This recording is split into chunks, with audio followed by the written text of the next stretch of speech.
all creation. Bless thee, Lord.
Yes, now we can have a seat. We can have a seat.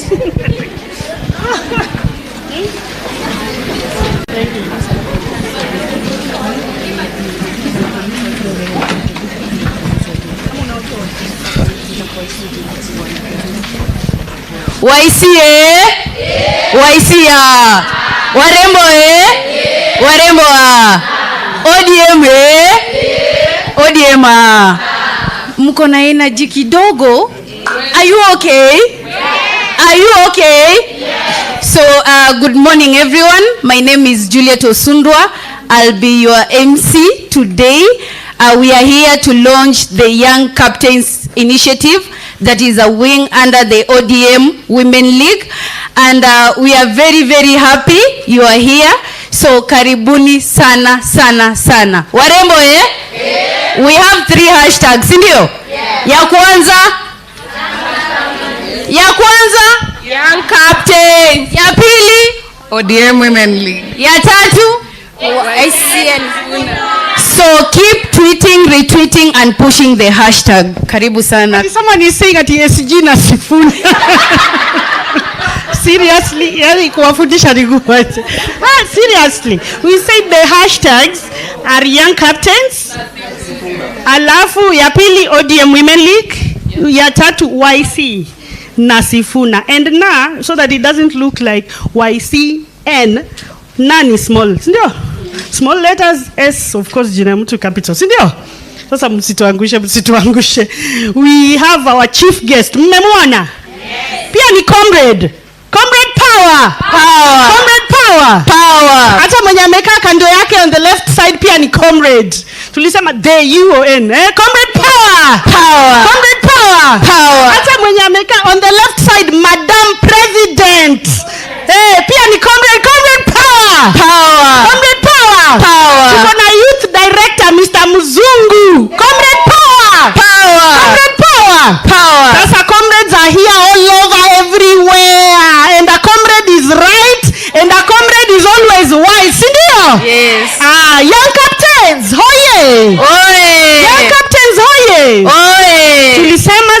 mimi ninasaidia MC.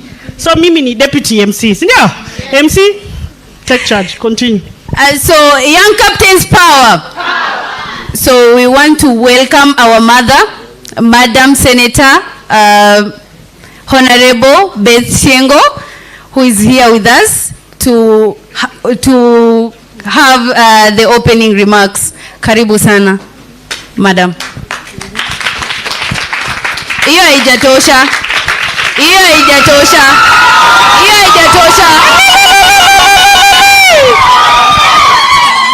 Young captains power! Young captains power! Comrades power! ODM! ODM! Through our chief guest today, Senator for Great County of Nairobi, Senator Edwin Sifuna, who is also a comrade. Sindio? Yes. Hey, Mheshimiwa Chairman and Director Youth League. Naona wamama wangu hapa pia wa ODM. Kina mama hai. Young captains. I am so happy today to be here, the year 2025. Before I say anything, allow me to introduce those who work with me at Women League Secretariat. Tafadhali naomba msimame kwa haraka sana ni wa introduce. Sitawapea hika kitu ya kuongea. This girl, young captain, yes. Anaitwa Melvin Mora. She is my personal assistant and doubles as the head of the Secretariat Women League. Nimesema muongei, time imeenda. Next is Mheshimiwa. Mutanifunga msipoongea. Sema jina yako, jiseme tafadhali. Young captains power. Young captains power. Kwa majina naitwa Lydia Ngaira from Kitengela. I work under Madam President in the ODM Women League Secretariat. Na yeye ndiye in charge of communications yote. Oh, yes. Ataki kusema haya sawa. Yeah, I'm in charge of communication, ODM Women League. Thank you so much. Comrades power. Young captains power. Hamjambo. Kwa majina naitwa Melvin Mora, vile mmesikia. Na chama inalipa. Si pia mimi nimepanda hapo juu kwa sababu ya hizi vitu zenye mmekuja kufanya na the host, eh? Si mmeita host. Mmemwambia mko na maneno. Hivyo tu tulianza mbali na saizi unasikia mimi ndio PA, alafu pia mimi ndio head of the Secretariat ODM Women League. Asante sana. Thank you, Mora. Young captains oe. Young captains oe. Kwa majina naitwa Noro Kode. Mimi ukikuja hapa kwa ofisi anytime utanipata. Huyo ndiye ako kwa ofisi hapa ya Women League na pia hataki kusema kwamba mimi ndiye yeye ndiye ana hapo katikati. Haya tuendelee. Young captains hi. Young captains hoye. My name is Perpetual Mponjiwa, aka Paps. Yeah, and the Young Captains Coordinator under the ODM Women League. Thank you so much. Thank you. Kusema wewe ni mheshimiwa Nairobi City County. Honorable. Thank you. Tuendelee. Young Captain hoye. Young Captain hoye. Kwa majina naitwa Mildred Obunga ama Mili, nafanya kwa ofisi ya Beth Siengo, mimi ndio secretary na niko kwa ofisi ya Women League. Thank you Mili. Tuendelee. Yes. Kitu ikifanyika kwa Women League, that is the engine behind everything we do at ODM Women League. Yangu ni machache sana. Jambo la kwanza ni kualika our chief guest. Young captains, is a lobby group under Women League. And I'm very excited today to be here, 2025 July, to launch the chapter for 2025. It is very important to involve young people in good leadership and governance. Sini ukweli? You are going to be part of decision-making group or people or team in this country within the party of ODM. Naomba mmoja asimame, chief guest, aone vile nyuma tunasema. Ondoa nywele hiyo kidogo. Yes, naomba sisi wote tusome. To join ODM, dial *483*036#. Hey, tujipe makofi jameni. From today you have become that advertising agent on how to join the party of ODM. When God gave me this dream, SG, of starting the chapter of young captains under Women League, I just thought of one thing. In our struggle movement, our senior captain has been His Excellency Raila Amolo Odinga. But he cannot be at every corner of the country at one moment. He will be where he is, but he needs other young captains under him. And that's how I came up with the title and the idea of young captains, to assist Baba to reach every corner of the world. But more so by the young people who are in universities and tertiary colleges. And that's how we came up with this idea. I thank God that we are moving and growing day by day. You know, when I sat here, I heard you say that you are here to network, right? Yeah? But you are here to get a platform where you can stand tall. Sinjasema kitu? Sinjasema kitu? Yani umepata platform mahali utasimama, you become a giant. Hello?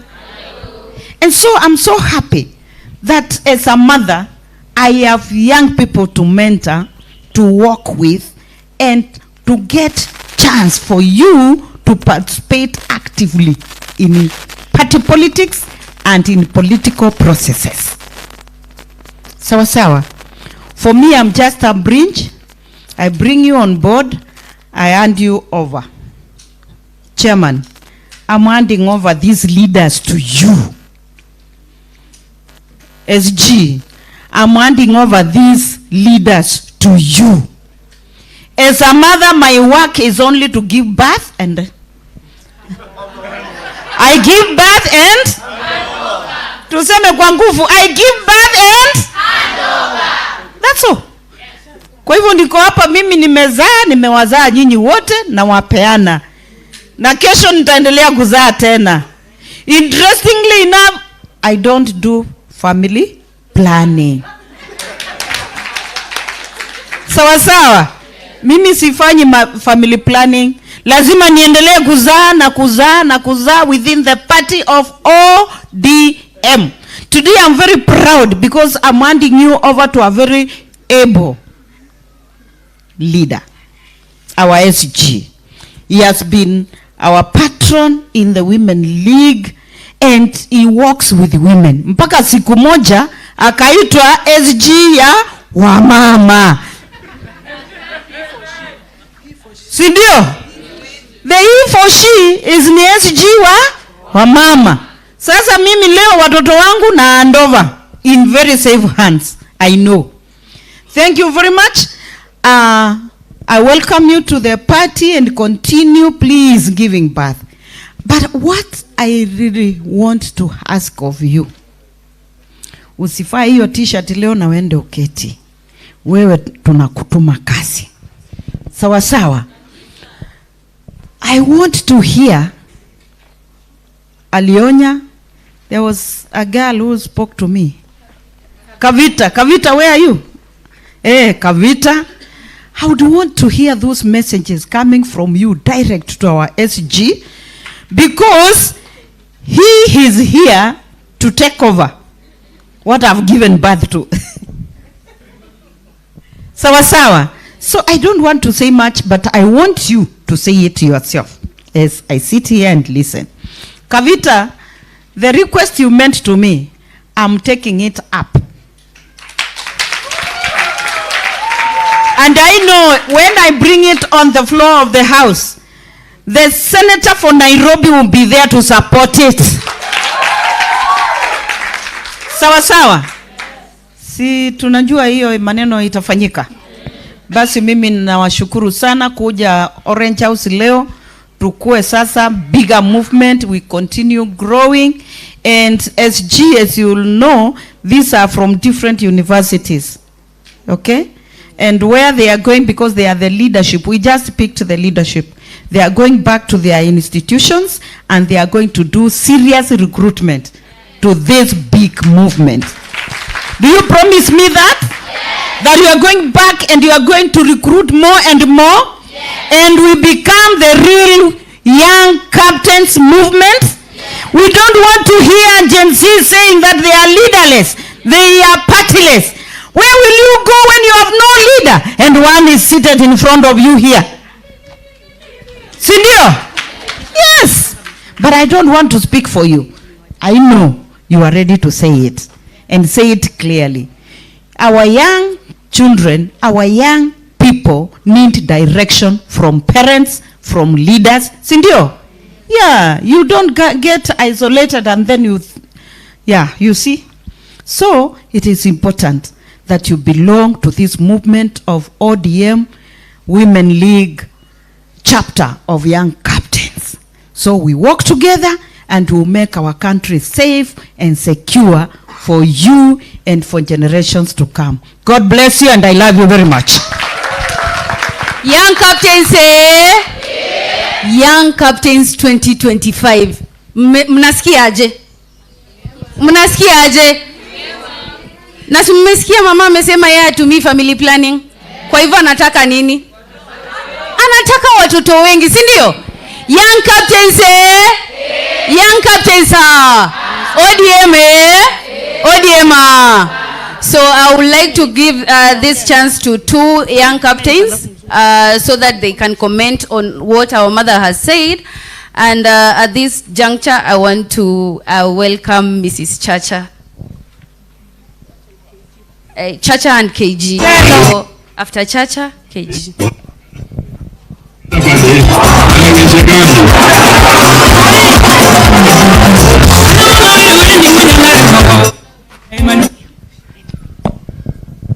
Good morning once more. My name is Esther Chacha and I'm a young captain since 2021. And I will not do a repetition of what Mheshimiwa Madam Beth has said. I'll just wish to say that Young Captain is a good platform and imetusaidia sana wengi wetu kupata a lot of opportunities and spaces. Na ningependa kuwashauri kwa when you are here, usione kwa ni kama unapoteza wakati wako. You are here for a purpose, you are not here by mistake. Na pia ninashukuru nyote kwa kuchukua wakati wenu kwa kuja hapa leo, na tunavyoendelea kuzungumza tutajuana na tutajua mengi ambayo yataendelea hapa. Na pia Mheshimiwa Madam Beth na Mheshimiwa Perpetua, thank you for your endless opportunities that you've been giving to us, the young people. You've been giving us a voice instead of representing us. Thank you so much. Na Mungu awabariki. Asante. Mmesikia chama inalipa, si ndio? Ama hakuna mtu amesikia hiyo? Continue pushing the hashtag, si ndio? Tumesema ya kwanza ni ODM Women League, si ndio? Ya pili Young Captains, ya tatu Mbona hiyo mnaisema polepole?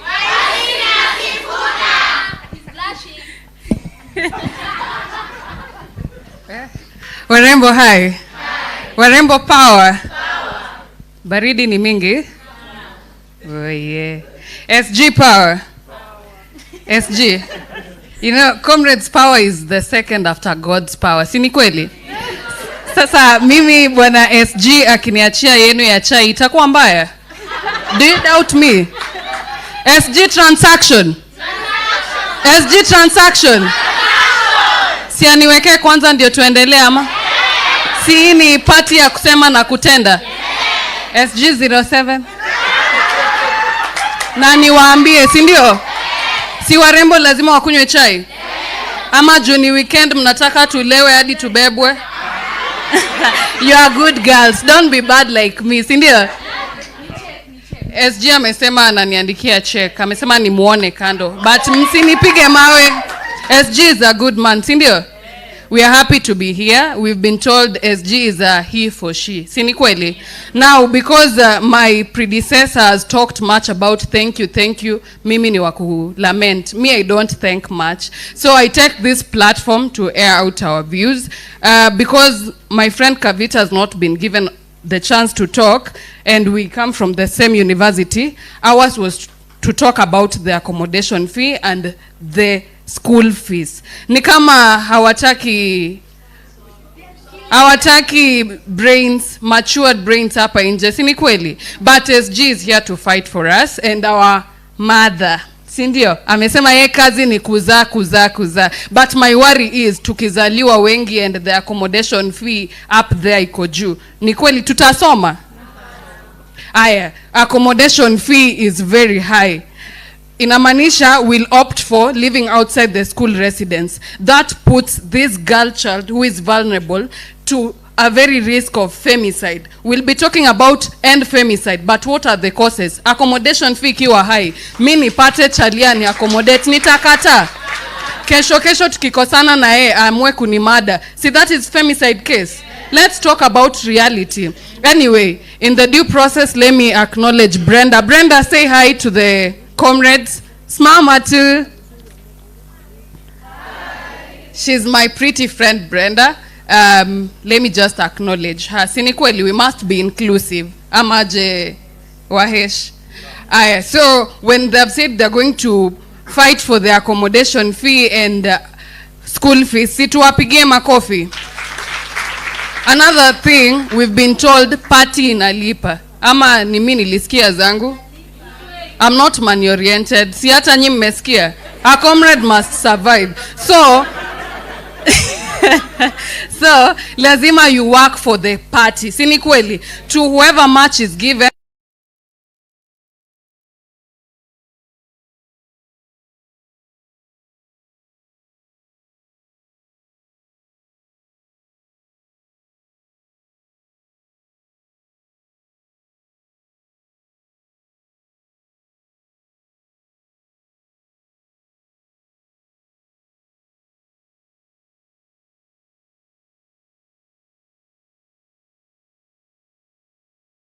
Na SG, si ndio?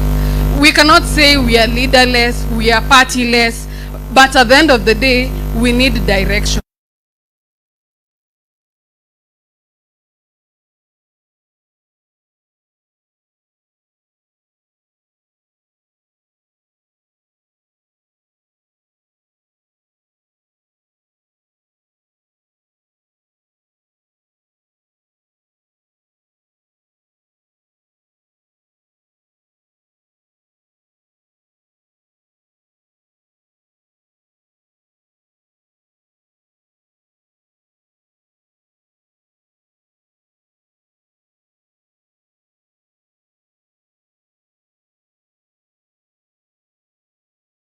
Nipigia niambie KG uko wapi tokea, but I am not showing any output. Si recruit new members, si mwambie bwana SG this is me.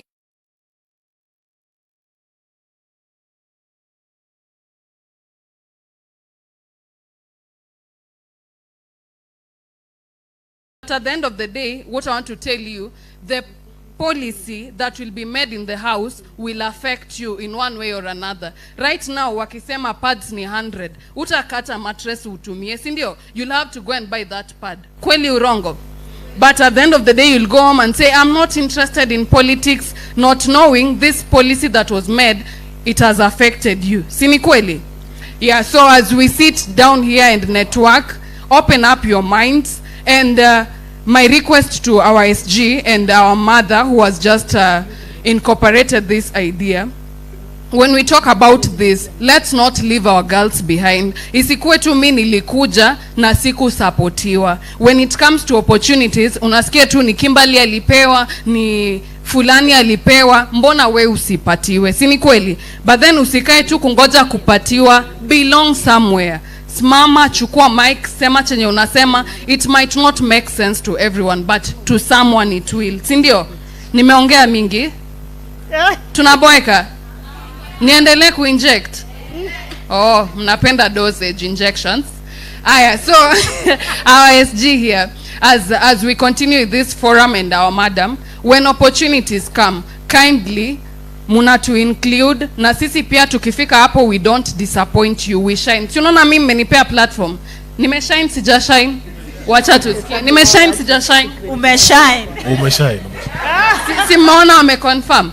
Yeah, when you're given these opportunities, just do your very best. Sini kweli. And then, let's say, hapa ndani, tukipata if a young girl akona idea na akulete kwa meza. Now you as a mother, but all of you are mothers, because I've heard is a he for she. Sini kweli, na nimefurahia sana. So, if you have an idea that you believe it's income generating, pitch your idea, talk to them, bring to the table, and they will support you. Sini kweli, ni kuinuana, ama? And remember, ODM is the largest party in Kenya. That is the mother party. Now that is the only party that has vibes and vibes. Nani hajafurahia?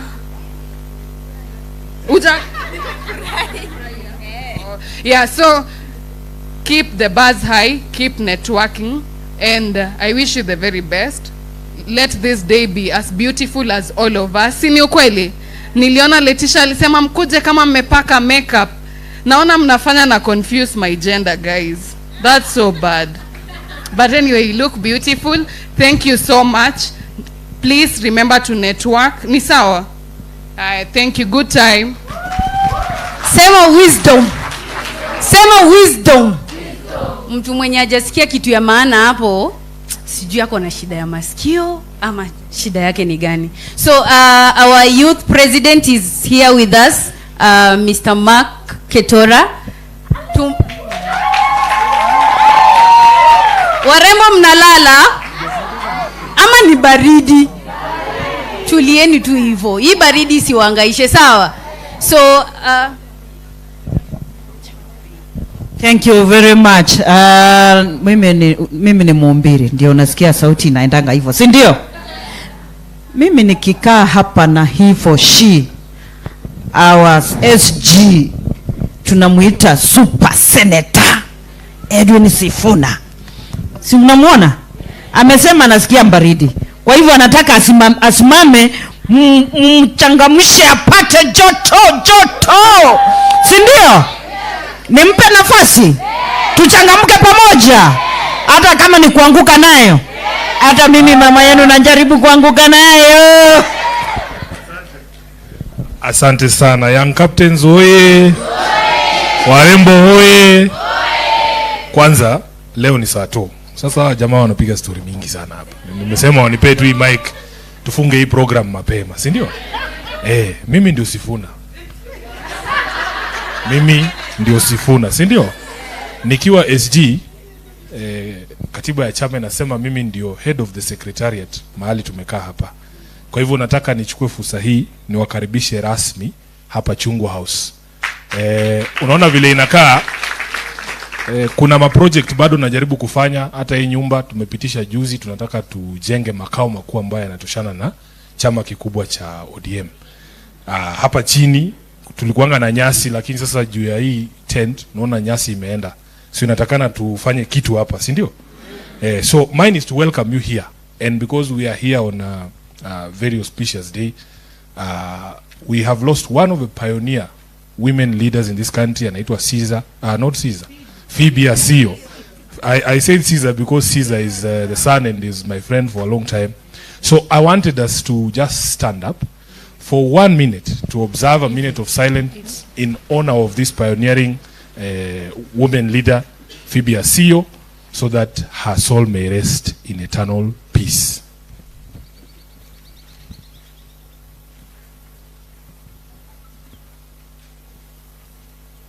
Thank you very much. Munaweza kuketi. Mheshimiwa Beth, kwanza ni kushukuru kwa sababu ya hii program ambayo ulianza I think a few years ago. I am a beneficiary ya Young Captains. Young Captains walinikampainia mimi 2022 na naonanga wakisema niko na deni yao, lakini nilikidhani nilikuwa nimelipa. Nilikuwa nimelipa deni jamani. Nini ilibaki? Hakuna. Nilikuwa tumemalizana. Kusema tu kweli. Lakini nataka niseme asanteni sana. One of the problems we have in politics ni kwamba when we hear women in politics, there is an age group. Hiyo age tu ya kina Martha Karua, kina Beth hawa, lakini warembo tu, young people wenye kujitokeza kuingia kwa siasa huwa hatuwaoni. And that is why I'm very proud, Beth, ya kwamba you came up with this program to involve young women in politics. I'm an alumnus of the University of Nairobi. And niko sure kuna wengine hata mlikuwa mjazaliwa hapa 2000. Kama ulikuwa umezaliwa 2000, inua mkono. Hakuna. Sasa 2001 mimi nimeingia University of Nairobi. We were at the cusp of very serious change. Sisi tulizaliwa chini ya Moi. Mimi nilizaliwa 1982. Mimi ni mzee. 1982 ndio sasa Moi alikuwa ameamua kaende sana. Mambo iliharibika. So imagine mimi nimezaliwa nimejua president mmoja. The first time nimepata kura ni 2002. Sasa nilikuwa I think 20. Yeah, I was 20 in 2002. This is the first time tunapata sasa ability ya kujinvolve kwa siasa. Sisi ndio tulikuwa wale vijana tulikuwa tunaenda Uhuru Park kuimba yote yawezekana bila Moi. Juu tulikuwa tumeishi na uoga maisha yetu wote. Tulikuwaga home umekaa tu hivi umetulia na fathe na madhe hapo, akisikia sauti ya Land Rover. Polisi walikuwa wanatumianga Land Rover hizo siku. Akisikia sauti ya Land Rover unaona baba yako mtu mzima anakimbia anaenda kujificha kwa miwa. And hata saa hizo conversations tuko nazo, mimi niko sure mkialawiwa tu mseme vile mnataka. Ile kitu watu wanataka ni serikali toke kwa maisha yao. Watu wanataka kuishi maisha yao, tuwapige sherehe, kama ni sherehe unapiga upige. Mtu asikuambie kitu utakunywa, utakula, venye utaamka saa ngapi. Si maisha ni yako. So hata sisi as young people we were there and we said the first time nilipata kura hivi kazi yangu ilikuwa kupeleka mtu nyumbani, because I could not fathom a situation where I continue living in fear the way my parents used to live. So we were the ones in the queues in 2002 tukisema tunaenda kuangusha mtu. We wanted to get rid of KANU and we succeeded. And after that election, I'm telling you, Kenya mzima watu walikuwa wanajisikia ni kama ni wa Kenya. Tulikuwa tunashika makarau, tukiona anachukua bribe tunamshika. Wale karau tulikuwa tunaogopa. That's what I'm telling you. When a country changes, kila mtu anaisikia, si ndio? So hata saa hii kuna conversations ngumu sana zinaendelea hii Kenya. Na mdosi wangu Jacob alisema we need an intergenerational conversation, kwa sababu hakuna mtu ana understand ile kitu nyinyi mnapitia kuwashinda. Mtu mzee ako 90 anataka kukuambia vile wewe mwenye uko 20 unafaa upange maisha yako. Kuna mzee mwingine haiwezekani, si ndio? Mimi saa hii kuna mzee nilisikia akisema, we imagine jamaa alizaliwa huko 1960. Amepiga sherehe hii town, amepeleka watoto wake Nairobi National Park, amepeleka mpaka wajukuu wake. Sasa amefika sijui 90 anatuambia hiyo park tufunge tujenge building, apartment. Kama nani? Nimesema ukifika miaka fulani, unajua Bible imetupatia 70 years peke yake, si ndio? Ukifika 50 usianze kutuambia mipango ya 20 years to go, si ndio? Wacha watoi watuambie wataki hiyo park. My daughter is 8 years old. Nampea mic niambie kama tunaweza jenga apartments ndani ya Nairobi National Park ama nataka kuona wanyama, si ndio? Wewe uliona wanyama, watoto wako wakaona, wajukuu wako wameona, sasa ile unaenda kukufa. Unatuambia ati tutoe wanyama tupeleke Kajiado. Inawezekana? So mahali imefika, you young people are the ones who are supposed to take this mic. You are the ones who are supposed to tell us where you want this country to go. Hii mambo ya wazae kutuambia, hata mimi mahali nimefika, I'm 43 years old. Kuna vitu sasa saa hii sifai kuwa nazungumzia. Kuna vitu sifai kuwa nazungumzia, na wapangiaje vitu ati una sign contract yenye ita last 30 years ya airport kwa mfano. Na wewe hautakuwa, sasa ile vitu itaumana, hautakuwa hapo kuexplain hiki kitu iliendaje, si ndio? That's why I'm telling you, you young people, msiogope na mtu asiwatishe. You see, the political class has succeeded in doing one thing, making people scared of joining politics. Watakwambia, sijui unahitaji pesa, sijui mamilioni ngapi. Mimi kama senator wa Nairobi, ukifikiria nilitumia pesa ngapi ndio nikuwe senator? Wanatisha watu sana. But relationships are more important. Kama singekuwa na young captains kunisupport, hata kudistribute tu nini zako, na hakuna kitu nilikuwa nawalipa. Relationships are more valuable than money. Mtu asikutisha kuambia unahitaji sijui 100 million kukua senator ama governor. Hiyo ni uongo. Mimi kampeni yangu haijafika 10M. Haijawahi fika. Na nilikuwa na mabillboards huku mingi, watu wanafikiria mimi ni tajiri, lakini it's because of those relationships. Those people who own those billboards are my friends. So they will give you things for free. Hii t-shirt vile umevaa hivi una advertise chama, si lazima ulipwe. It's because of a relationship we have as young people. And I want you people, unajua what I need you guys to understand is that the young generation has succeeded in striking the fear of God in the entire political class. Saa hii ndio kusema. Saa hii ndio kusema. Na nataka museme. Mutasema ama mutasema? Nataka museme. Because hawa watu saa hii time yetu imeisha. Time yetu imeisha. Saa hii mkiamua mnataka president mwenye ako 20 years, mnaweza muingiza kwa hiyo kiti. I tell people the story. All of us as political leaders, IEBC kimaliza tu registration hivi, vyama zote including ODM zinanunuanga register ya IEBC. Do you know why we buy that register? We want to see who those people are. Na ukinunua hiyo register alafu ukute tu ni wale wa mama wanafunganga vitambaa za Women Guild wakienda church, nao SDA wenye sahi wako church. Those are people who every politician understands. Au tunawajua ni nini wanatakanga. Lakini ukinunua register, unaangalia, unaona tu ni hao watu wamevaa madredi, mabadis wamejaa kwa register.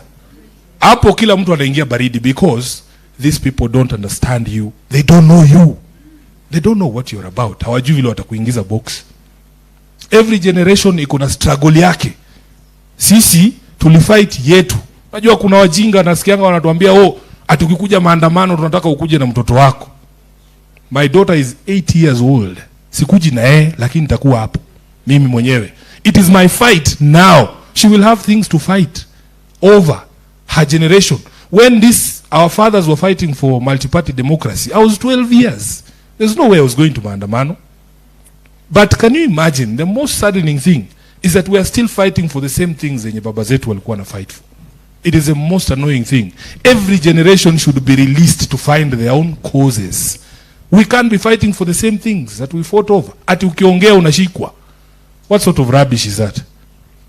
So me, I want to encourage you. You guys, you define the character of this country. Mtu asikuambie kitu bana. Mtu asikuambie kitu. You are the ones, musitishwe. You are the ones who are going to define this election. Hii election inakuja. Mimi ningependa sana mujitokeze kwa wingi. Mujitokeze kwa wingi na msimame viti. Vile umesikia hapa Mheshimiwa Beth akisema, I am the patron ya program inaitwa He for She.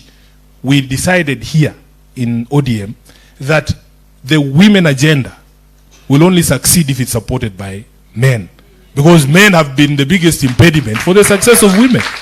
So what we do is we try and encourage women to come up through the ranks.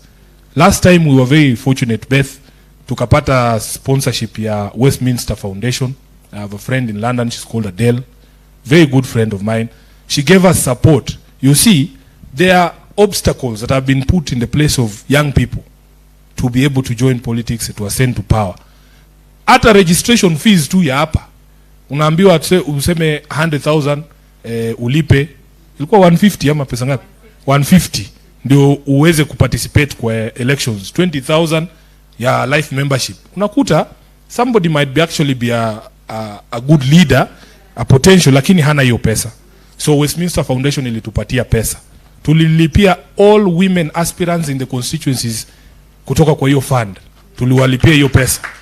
Hata hapa Dagoretti North, our MP is a woman, anaitwa Beatrice Elachi, she was a beneficiary. All of them in the constituencies there. In ODM, we had made a decision last time because we wanted to grow the number of women in the National Assembly. Tulisema hawa incumbents wote kina mama tuliwapatia direct tickets wote, hatukuwapeleka nomination. Kwanza ulikuwa unakuja hapa ukisema we ni mwanaume, unasema unataka kusimama against bad girl Mili, na kuambia tu bro, wewe tafuta constituency nyingine because hakuna vile tunatoa bad girl Mili ndio tuweke bad boy Edu. Haiwezekani. Haiwezekani. So but for you as young ladies, you can challenge these women leaders. Kama unasikia umetosha, we will allow it to happen. Yeah. And we want to encourage you, like right now, who here comes from Westlands? Who here votes in Westlands? Hakuna? Westlands. Oh, hawaja register? Hey, sahi mbunge wangu wa Westlands, Mheshimiwa Tim Wanyonyi amesema yeye anaenda kutafuta governor huko Bungoma. The easiest seat ku compete ni seat yenye iko vacant, si ndio? Hey, sasa hiyo iko wazi. Inatakana muende mregister huko Westi na useme unataka kusimama kiti. We will support you for as long as you have the right sort of ideas. Mimi nikianza hii siasa nimewaambia, tulianza tukiwa wale vijana tulikuwa tunaimba yote yawezekana bila Moi pale Uhuru Park. I was appointed to this position of SG at the ripe age of 35. I was a youth. But mzee baba anaamini kwamba for as long as you have what it takes to do the job, utapatiwa hiyo nafasi. Na mimi I want to be able to reciprocate by also growing leaders. In this country what we need is a critical mass of good people. I can tell you. Huwezi kukua tu wewe peke yako hapo, utagongwa kichwa ukae chini. Lakini kama kuna sauti ambazo zinasikika, Western kuna mtu, Nairobi kunaye, huko Kilifi tunaye, young people who can stand up and say this is what we want as a direction for this country. That is how you succeed. You cannot succeed alone. So Beth, I want to pledge here ya kwamba mimi kama SG wako, kama kijana mwenzenu, nitawasupport in whatever way that I can. In whatever way that I can, so that you are able to succeed. Show up. Just show up. Just show up. That is good enough. When you begin, nobody knows how a journey ends at the beginning of a journey. Even I, when I began this journey, it was very confusing. Nobody should lie to you that they have their entire lives planned out. Sometimes you roll with the punches, but you just need to stay within a certain corridor. And sometimes the universe intervenes. But it should find you in that space. It should find you in that space. You'll be very surprised. It has taken a very long time. Ndio jina yako ijulikane jipe miaka 8. Ama mujui? It takes a very long time. You have to wake up every day to work at it. Lakini, if you have made the decision that this is something you want to do, I want to encourage you. Mtu asikudiscourage. It can work out. So just show up. Let us work together. Mimi niko hapa kuwasaidia. Politics affects you, vile amesema, every single time. I don't know which is the best example I can give. Can you imagine people who don't understand you making decisions about you? Kuna watu yani wamekaa tu hapo, tuseme kwa leo tu, sijui ni nini example gani naweza tumia. Pale bunge, how many MPs do you think understand crypto? Yeah, so you can imagine bill imekuja pale ya kudiscuss crypto. Wale jamaa wamekaa pale hawana idea hii crypto ni nini, lakini yeye ndiye atavote. Sasa si ni afadhali tungeleta watu wanajua crypto hapo ndani. So wale watu wanajua crypto wamekataa kuingia bunge. Unaona? Decisions are being made by people who don't understand what is going on. And yet the people who understand what is happening actually hawataki kuparticipate. Now, you cannot know everything. That is a given. But we want leaders who can admit that they don't know everything. That you can teach me. If we are talking about intergenerational discussions, can we allow those generations to speak? Yeah, let them speak. Kila mtu ako na fight yake. Nilikuwa Our Lady of Mercy secondary school, watoi nyinyi mnaongea vitu serious. Sasa kutoka wananiambia Sifuna, sisi tunataka uende Senate, waambie tunataka kushukwa nywele. Hiyo ndio issue yao. Na ni issue serious pale kwa hiyo shule, ina affect mpaka performance. Mademu wanataka washukwe. Hiyo tu. Sasa wewe unakuja hapo na kimbelembele yako na ujeuri yako, unafikiria wewe ndio unajua chenye hao watu wanataka. Hapana. Saa hii tunataka watu wasikizane. Hii mambo ya wadosi na watu wazee kutuambia vile tutafanya lazima ishe. Saa hii tunataka pia hao watusikize. Na mimi I am prepared to be that leader mwenye atawasikiza. Na hatutajudge issues za watu. Hatutajudge issues za watu. Mimi nikiwa kampo tulikuwa tunalipa 6,000 hiyo accommodation ya semester mzima. Nimeona juzi imefika 40k. Nimeona imefika 42,000, hata nilishtuka sana. My entire life at the university nilikuwa nalipa 17,000 school fees per year. Times 4 years it is less than 80,000. Saa hii hiyo 80,000 hata itoshi semester moja. So when we talk about intergenerational equity, we are doing something very wrong. Sisi we were privileged that we were able to be subsidized in education. Tulikuwa tunapewa help na ilikuwa inakuja on time. Ikichelewa kidogo, of course maandamano kidogo, tear gas, pesa inaingia kwa account. Lakini we are denying that same opportunity to the generations that are behind us. And those are the conversations we want to have and we must have. We will respect your struggles. We will not pretend to understand. We will allow you to explain what the issues of your day are. Tunaelewana?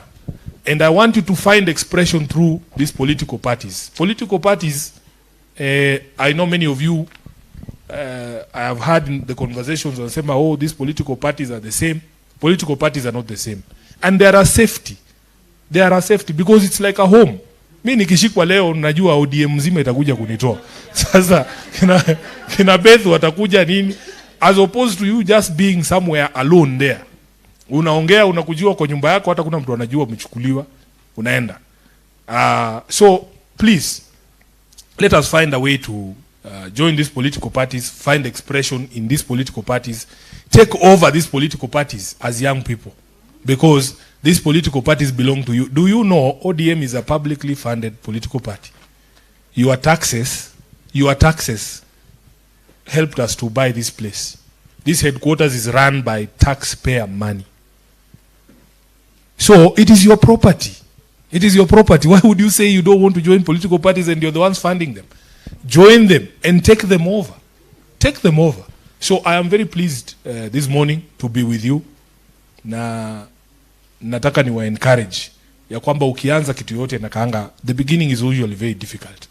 But we want to open our doors as a political party to young people. Let us have these conversations. Hapa kuna mtu atakujaji na muongee bana. You know me, it's usually very frustrating. In private watu wanasema vitu. Mtu atakuja kuambia hii na hii haiko sawa hii na. Lakini ukimpea mic anaogopa. Unaogopa nini? Sema so that people know what this generation is going through and what your expectation of us as leadership is. So I think nimeongea sana, but you have to be bold. You have to be bold. Yeah, there is no two ways about it. Our country is in a crisis. Our country is in a crisis. Na mimi mwenyewe kama Sifuna nimesema siwezi nyamaza nikiona vitu zikienda vibaya. You have a responsibility because history will judge you. As leaders, you have to speak out. The country is in a bad place. Sisi tulisaini MOU na Ruto tukifikiria hiyo MOU ita preserve maisha ya wananchi. That was the reason why we signed that document. We saw that there was a lot of bloodshed. We thought that the government was going to stop doing the things that they are doing. People are living in fear, even today. It is our responsibility to say that this is wrong. We don't want a country where the head of state can stand up and say, shoot people. No. That is very wrong. I mean, we don't want to live in a country like that. Hati one lege movement. Jamini. Mimi nimeenda Kenyatta na hawa huyu mama tumekuwa na yeye. Unajua mimi nimekuwa maandamano kuanzia, I don't even remember the first time nilienda maandamano. Kuanzia kwa hiyo Moi must go, IBC must go. Nimekuwa mtu ya must go. Baba while you are away, karibu baba. Imagine kutoa tu baba airport kumleta Uhuru Park. Waliua watu kama 10. Why does anybody need to die during protest? I have gone to Kenyatta Hospital myself. I have seen people who've been shot. It is not something you want to see. It is not something you want to see. That bullet shatters your femur. Inakata mguu ukiangalia mtu. I swear to God.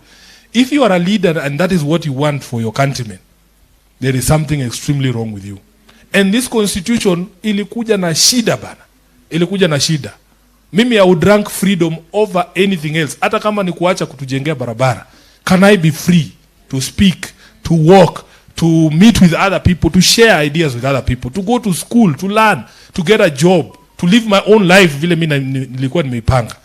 But you cannot be a government where ati kazi yako ni kutisha wananchi kila siku. Hiyo mimi siwezi kubali. Hiyo I cannot accept. We would rather be alive and poor than dead and rich. Hatutaki. So I will continue to stand firm kama katibu wenu and we will work together. So chair, leo ni saa 2. Mambo tusiende mambo mingi sana. Na mimi wananiitanga waziri wa sherehe, si ndio? Waziri wa sherehe. Sasa kuja kwanza. Watu wewe vile unaona ndio wapige tu sherehe mzuri leo. Nini inahitajika? Najua ni do ngapi? Do ngapi? Vile wako hivi ni watu wangapi hapa? Kinipea 200k Simba because they were about 100. They were about 100 but anasema mkipewa punch mko sawa. Sasa si yeye anasema? Ni yeye amesema? Ni yeye amesema? Haitoshi nini? Haitoshi ruba.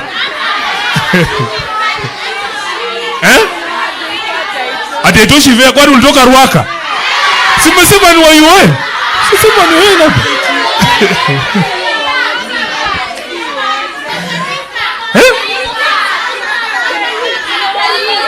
KU.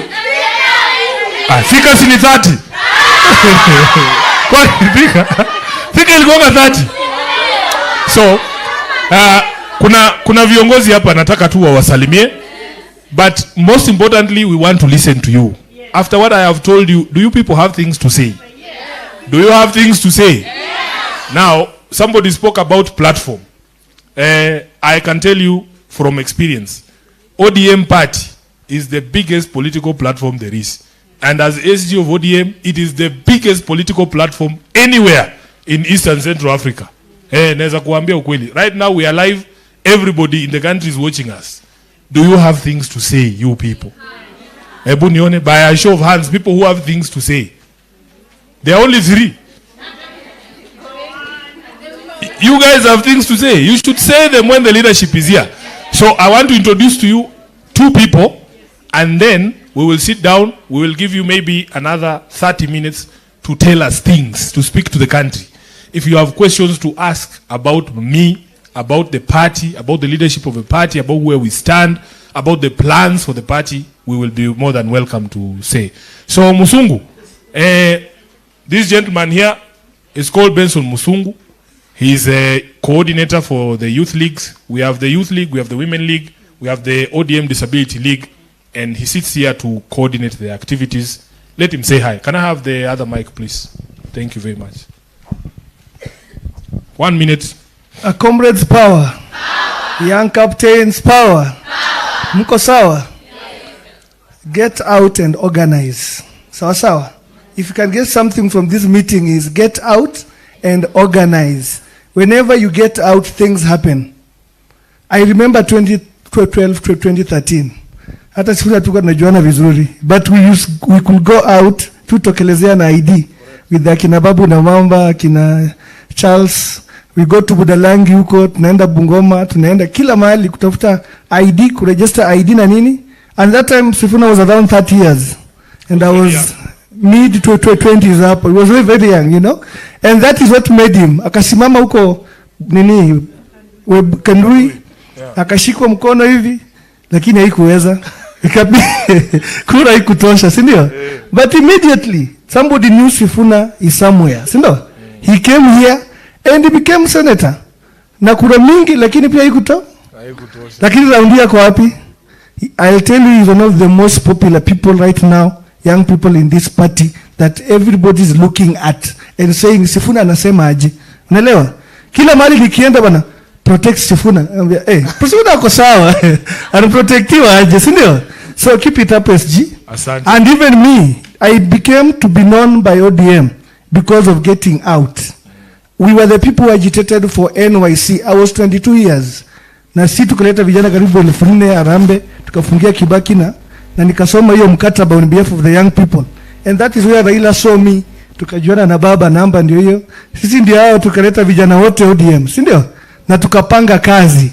Saa hii kutoka hapo nikakuwa youth leader hapo, nikakuwa national youth coordinator, nikakuja mimi ndio huyu hapa, mimi director hapa, tuna organize pamoja na president na mami. Hao wote wametulia, lakini you must get out, si ndio?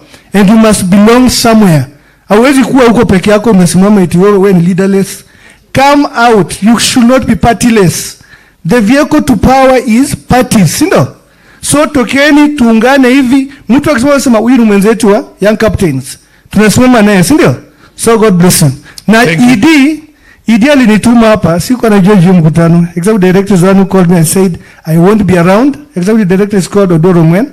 So please come and ensure that these people are safe. So tunafanya chini ya SG. God bless. Asante. Nipatie mic. Tukingoja rais amalize, kuna kina mama hapa ni chair ladies wa constituencies. Naona chair lady wangu wa Dagoretti yako hapa North. Just say your name and your constituency so that these young ladies can know you. Warembo hai. Warembo tialala. Kwa majina naitwa Josephine Okwero Mwenya. Mimi ndio mwenyekiti wa mama mali penye tuko hapa Dagoretti North. Asante. Mimi ni coordinator wa Edwin Sifuna, senator wa Nairobi. Ndio kwa maana niko hapa. Asante. Haya. Kasarani. Warembo hai. Kweli nyinyi ni warembo. Nimefurahi. Kwa majina naitwa Mary Mbogo, chair lady Kasarani. So umesikia naitwa nani? Kwa hivyo sisi wasichana tuna mpaka, si ndio? Kuna msichana kuna mpaka? Ukienda Amerika si unatupata?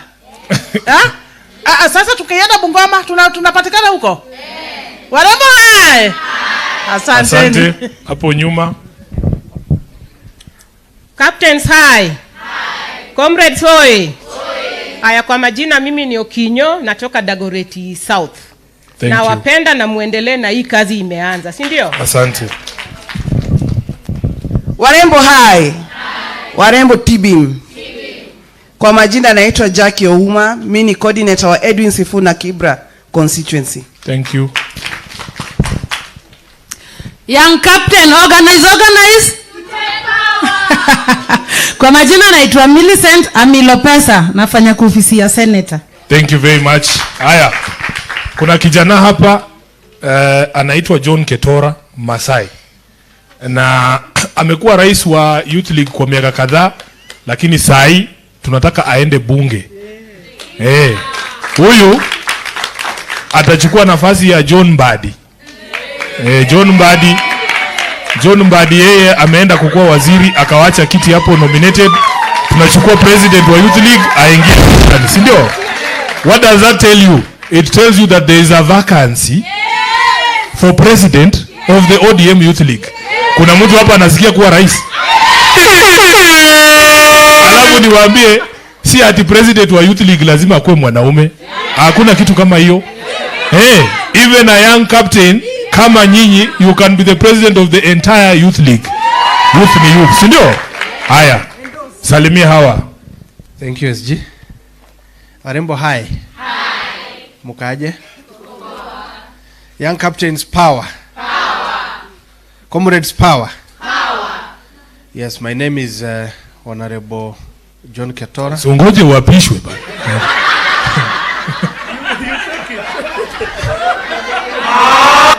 There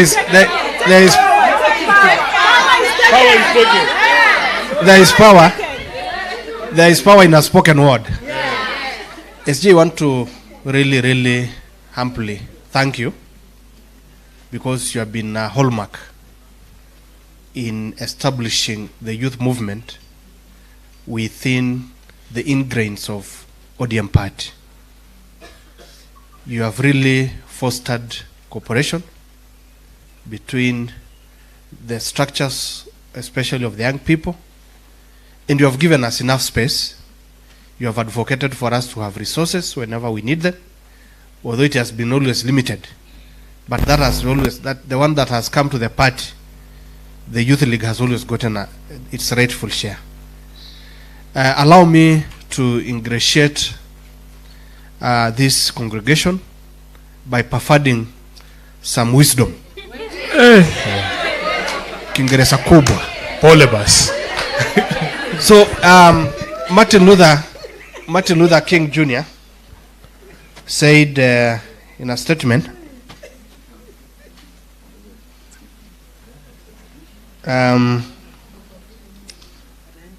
said something.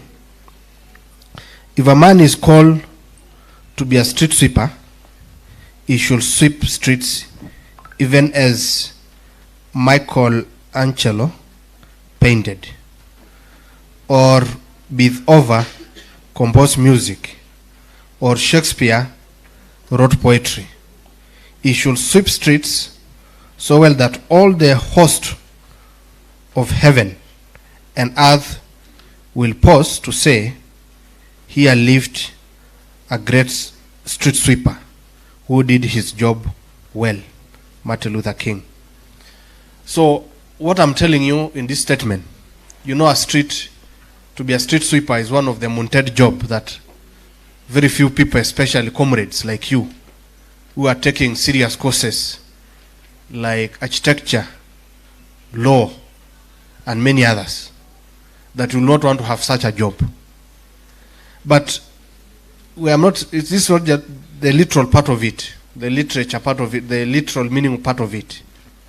The work you are pursuing, even now, as you intend to join the ODM party, please take every assignment that you do so seriously that you give it the whole of you.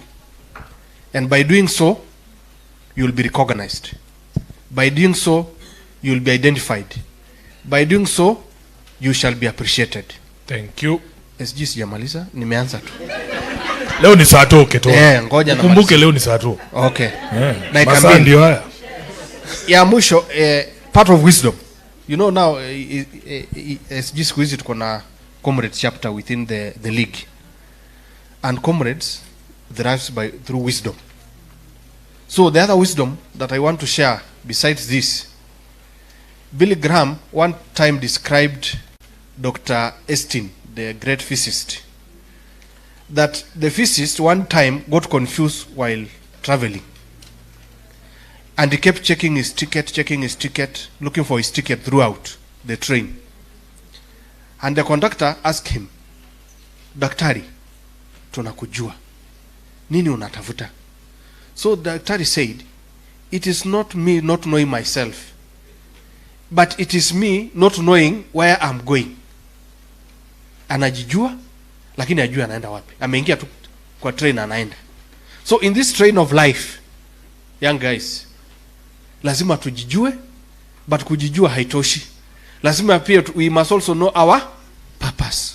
Asante. And one of our purpose, kwa sababu tumeamua kuingia kwa siasa, is to be like SG, be like our beloved mama, who has always been very tenacious. Huyu mama amesimama kwa chama sana. He has never given up. Amepitia mengi. But I like his resilience as his strength. SG ya mwisho, Nimemaliza wisdom. Allow me to echo SG's statement that we signed the cooperation to save this country as a party. Na endi amesign. Si uliona hiyo siku?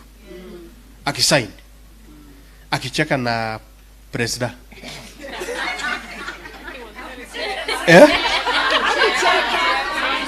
Akucheka kweli. Alikuwa serious ndio? Body language was. Okay. We are not regretting, and I'm very sure that he's also not regretting. Because he knows the plan that he has for this party. We only say there are some areas that needs to be corrected. And when SG says, they condemn him. Bwana President, Rais wa nchi, one of the things that you must correct going forward, no killing of our young people. No maiming of our young people. Ukipiga mtu risasi, unajua risasi, kwanza risasi. Mimi I broke my left leg 3 years ago. Kuvunja tu, that leg has never been back to its normal place. Imagine kama hiyo ingekuwa ni risasi. Will I be having that leg again? No. So what we are saying, Bwana President, we don't entertain killing our people, injuring these people. What we need is what Baba said. National intergenerational conclave. We need to talk so that they get to be heard. And once they are heard, their voice, what they say must be implemented. Asante. Yamusho. Ketora. I want these young ladies to be on the news live at 1. You see, they have already set up for us there. We are going to speak to the country, so please, 1 minute, please. Tafadhalini, register yourself as a member of ODM. You mmeshafanya? Also muingie youth league. Alafu, make sure you are also a voter. Thank you. And make sure you are a voter within the city. Thank you. Na hapa kuna ward inaitwa Kileleshwa, kuna ward hapa Westlands. Ingia hapo. SG ya mwisho. Warembo wetu. Ukiandika list ya Nairobi ya nomination list, SG please have at least 4 of them in that list. Asante. Asante sana. Haya, wa mwisho ni Mheshimiwa MP.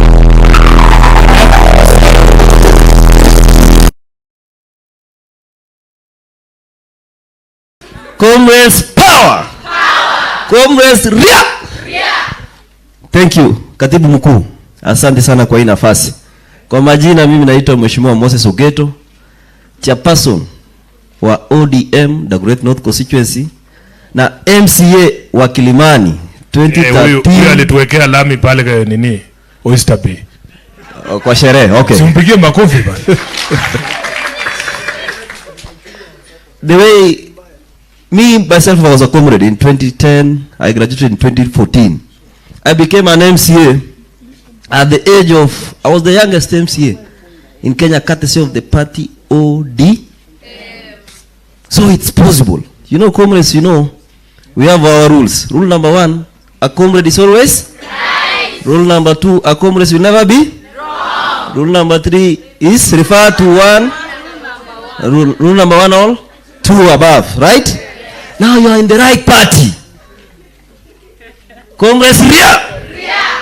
So, and again, young girl, I said here, you only respect 2 powers. God's power and comrades power. Only that. So, what I want to welcome you to Orange House, and to be specifically here in Kilimani. What I can assure you, we will walk this journey together. This journey will ensure we hold your hands as young people, because as you see, as much as Sifuna is denying his age, ukiangalia age yake anajiongezea miaka hapa. Anasema ako 43. Si anaonekana mdogo. Si ni kijana barubaru. Si anaweza fanya ile kazi. Wazee bado wako ushago. Ama so young captains will work with you, Madam President, we will support you. As SG alikuwa anawaambia hapa, nikaona mkaleta shida. Mkasema mnatoka mbali sana. Mimi sasa vile ameniita hapa nimemwambia ile yenye alikuwa analeta naye shida, mimi nitasort. Sio ni sawa? Ndio sasa yeye atafute ya sherehe. Ama Asante. Na Madam President amesema yeye amezaa hand over. So katibu mkuu akianda over tutakuwa tunakusaidia tu. Asante. Thank you so much comrades. Asante sana mheshimiwa. Haya. Sasa MC, mimi siketi chini, tunataka kusikia kutoka kwenu, si ndio? If you have a question for any of us here, you just say swali yangu ni ya Ketora, yangu ni ya Sifuna, yangu ni ya hii, ama uko na kitu unataka kusema, na tunaweza enda na chapters za universities. Tuanzie na wale watu wametoka Shags. JKUAT. Huko si nini? Si ni Kiambu. Si Mushadha? Haya, JKUAT. Hata sijasikia vibaya. Okay, it's afternoon. Good afternoon, everyone. Good afternoon. My name is Dana Kisilu. I'm from Mashinani, JKUAT. I'm also from Mashinani. I come from Machakos County, Yata constituency, Masinga. Correct. Yes. Huyo ni voter huyo. Anajua mpaka kwao. Yes, so my question is a general question directed to you, yes, and all the other leaders who belong to ODM. So I'm going to quote something, a few minutes. Okay, where I come from in Masinga, Masinga is a very small town, and Masinga belongs to ODM. But for the number of years zenye tumekuwa tukisupport ODM and campaigning and doing everything to support the party, I feel that we have been left out as young women.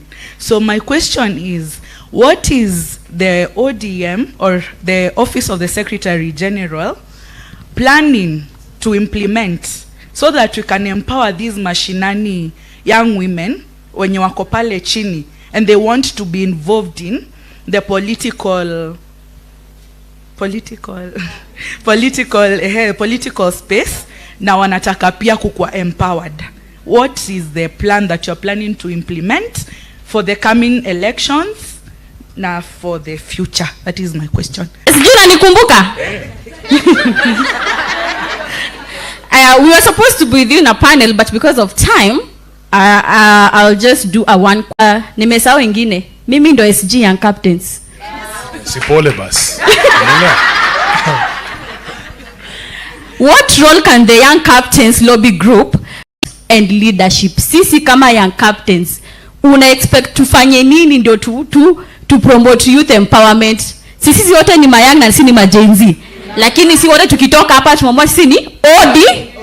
Tukitoka hapa sisi hatuko partyless, ndio? So role gani una expect tufanye ndio tuongeze numbers 2027? Yes, thank you. You ask JKUAT? Yeah. Okay. No, not you, Letitia. Relax. I'm asking the lady who has been given the mic after you. No. She's from Park University. Okay. Do you want us to go randomly or we finish institution after institution? Random is fine. Aya, tuendelee basi. Hi guys. My name is Naini Kiropash from Pan Africa Christian University. My question goes direct to our SG on political space for youth. Youth often complain about being used for mobilization but excluded from leadership. How do you respond to that concern? Another question is on the funding and opportunities. What is being done to support young aspiring leaders who lack financial resources to run campaigns? Thank you. So that we don't lose the train of thought, let's answer those three. Then we'll take the next round. First, the young captain from Masinga. It is a feeling across the whole country, by the way, that political parties, especially, you know, the problem with Machakos County specifically, ODM usually gets itself into associations, these things we call coalitions. And when you get into those coalitions, most of the concessions that are made are that you allow the dominant political party in that area to lead the coalition. And when that happens, ODM suffers. There is a lot of ODM support in Machakos, but you all know that Machakos is dominated by Wiper Party. And our coalition partners are usually very, I don't know which is the word to use, but they have done a lot of damage to the party in areas such as Machakos. I can give the example of Bungoma as well. Our association with Ford Kenya has really hurt ODM on the ground. But we are going to be able to put extra effort. In fact, we have identified those areas that it is very difficult to be an ODM member. You know, it's very easy to be an ODM supporter in Kisumu or in Busia. But can you imagine, like, there's people in Nyeri, people in Nyandarua, people in Sugoi who are ODM members. Wamekaa kwa mdomo ya simba. We have identified them as people who need special support. The biggest problem we have is resources. So ODM, as I told you, is a publicly funded political party. If you look at the Political Parties Act, it says 0.3% of the national revenue should be given to political parties. The national government has never honored that, to the extent that we went to court as ODM, tukashinda kesi. I think it was 5 years ago, we were awarded 5 billion Kenya shillings. Hatujawahi lipwa mpaka leo. As we speak, imetoka 5, sasa tuko 11. The national treasury, the national government owes ODM as a party 11 billion Kenya shillings as I'm speaking to you today. And it is deliberate, because you need resources to be able to do things. You need resources to be able to produce materials. You need resources to host meetings. And the way you grow a political party is regular grassroots engagements. I should be able to come to Masinga and hold meetings there. I have told people that there is no other way to identify leaders other than forums such as this in the grassroots. Ndio ukikuwa pale Masinga umekaa, upe sasa kama wewe tukupatie mic pale uweze kuexplain issues za pale grassroots. When people are sitting here in Nairobi at the headquarters and they're asking themselves, we have this nomination slot and we want to give somebody from Machakos, who can we give? They will remember the person who spoke at that meeting in Masinga. That is how leaders are identified. You have been told here the story of Benson Musungu. It takes only one opportunity for you to catch people's eyes, and the eyes of the people that matter, who can be able to say, we want that young lady who spoke that day on the day when we were having a meeting with young captains. So I accept, I agree. We are very strained financially because of the things that I have told you. Wamekataa na pesa yetu. But we said we will not be crippled, because we know they are doing it deliberately so that they cripple the activities of the party. We are doing our best. I want to assure you, especially because now when we get into August of this year, we will only be left with 2 years to the elections. We need to start our preparations for the elections in 2027. We need to start identifying candidates for various slots in the MCS seats and so on and so forth. But ODM has tried. I can tell you ODM has tried. In the last election, and to just tie it with, I think you said your name is Naini, your question, that young people are used for mobilization and left behind. If I read to you the people who were nominated by ODM, young people, and they are sitting in the National Assembly and in the Senate, young people who I saw coming to mobilization meetings such as this. There's a young lady from Garissa, Umi Harun. Umi Harun got one chance to speak at a rally in Garissa. I was there. And this is a young girl. I think she was in her 20s then. And I remember that meeting. After all these old men have spoken and said all sorts of things, this young girl takes to the podium and she speaks until everybody in that tent is on their feet. Umi now is a nominated member of the National Assembly through ODM. There's a young lady from Kisi. She studied she's from Nyamira. Rene was a mobilizer. Rene was a mobilizer. and she's now a nominated member of the National Assembly. She has assured me that in 2027 she doesn't want to be nominated again. She now has the capacity to run for women rep of Nyamira. So ODM is doing these things. In the Senate, there's a young lady from Samburu. She's called Hezena. The first time I saw Hezena, it was at a meeting like this in what is that place in Magadi called? Not Magadi Road. Yeah? Yes, there was a meeting there at Olaro. And she was given that one opportunity to speak and mobilize votes for the purposes of the party. She's now a nominated senator. We sit with her in the Senate. Crystal Asige, perhaps the most brilliant representative of PWDs this country has ever seen. The best. When she stands up to speak, I'm sure you know Crystal Asige. Crystal Asige is nominated by... So, please, don't tell us that we have not done our best. We have the youngest members of parliament. In the Senate, the senator for Migori is like 12 years younger than me. He's the youngest senator in the Senate. Do you know the senator of Migori? He's called Edwin Sifuna. Wewe wacha kujibu, wewe ni mzee. Tunataka hawa wajibu. Do you know the senator from Migori? He is a young man. He is single, by the way. And now lazima niseme. Tulimwambia kabla 2027 tunataka hata harusi moja ndani ya Senate jameni. So atafutiwe mtu asitafutiwe. He is single, he is a single man, and he is a senator. Babu Owino is in his 30s. He is a very young man.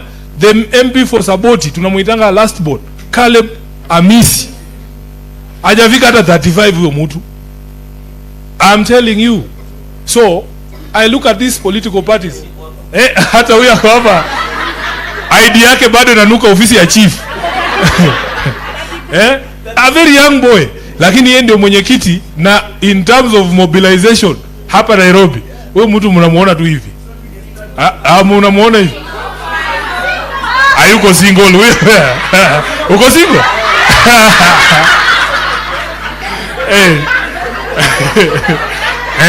Haya. Ketora ndio huyu amekuwa president wa Youth League hii time yote. Sasa anaenda kukua member of the National Assembly. Kuanzia hii mwezi inakuja atakuwa ndani. Huyu Beth Siengo has been the president of the Women League for years, mobilizing votes for purposes of the party. Now she's in the Senate as a senator. So please, you just make your contribution. So I want to assure you that this political party, I have seen people who have made contribution. They have always been rewarded. There's a lot of propaganda out there, but I have living testimonies. I told you my own story. When I became SG in 2018, I was 35 years. And many people were saying, these young people wakipewa kazi wanaharibu. There was a time Uhuru was the president, akachagua the former vice president ule wa Busia, Mudi Awori, akamweka sijui kiti gani, watu wakaanza kupiga kelele. Uhuru akasema, nyinyi vijana shida yenu ni mkipewa kazi mnaharibu.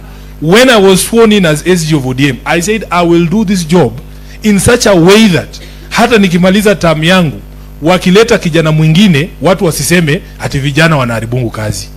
And you will judge me yourselves. History will judge whether I've done a good job as SG, but usiharibie vijana wenzako nini sifa.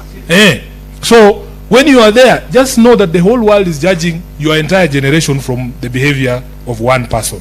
Then Letitia, you asked what role you can play in youth empowerment and leadership. I want to tell you this. Sometimes it is very difficult to codify a role. Ati tuseme sasa wewe utakuwa unaamka unafanya hii na hii na hii. Hapana. I'm telling you, just be present. I have seen, like, I don't know which is the best example I can give.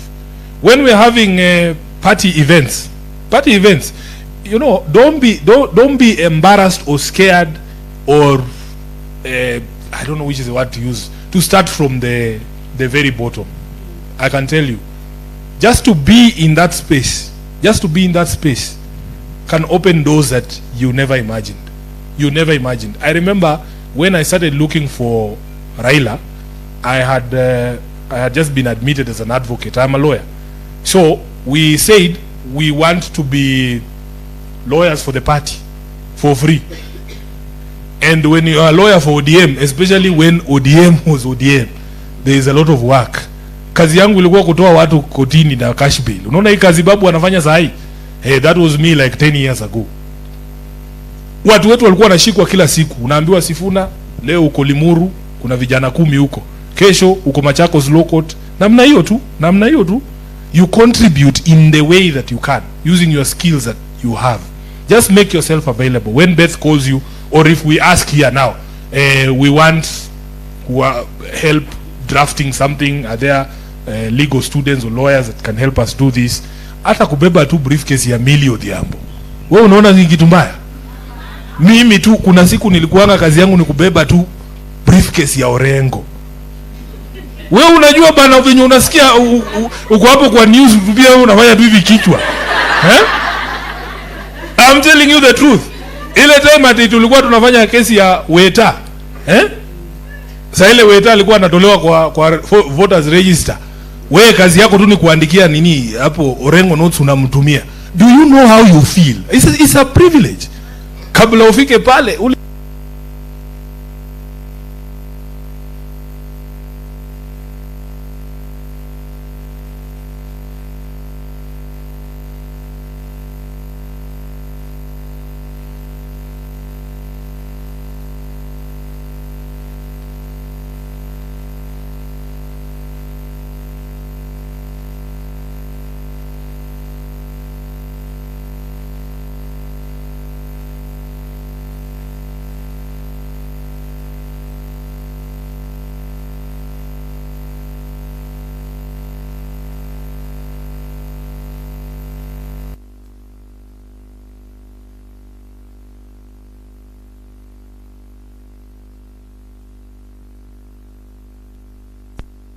at KTN.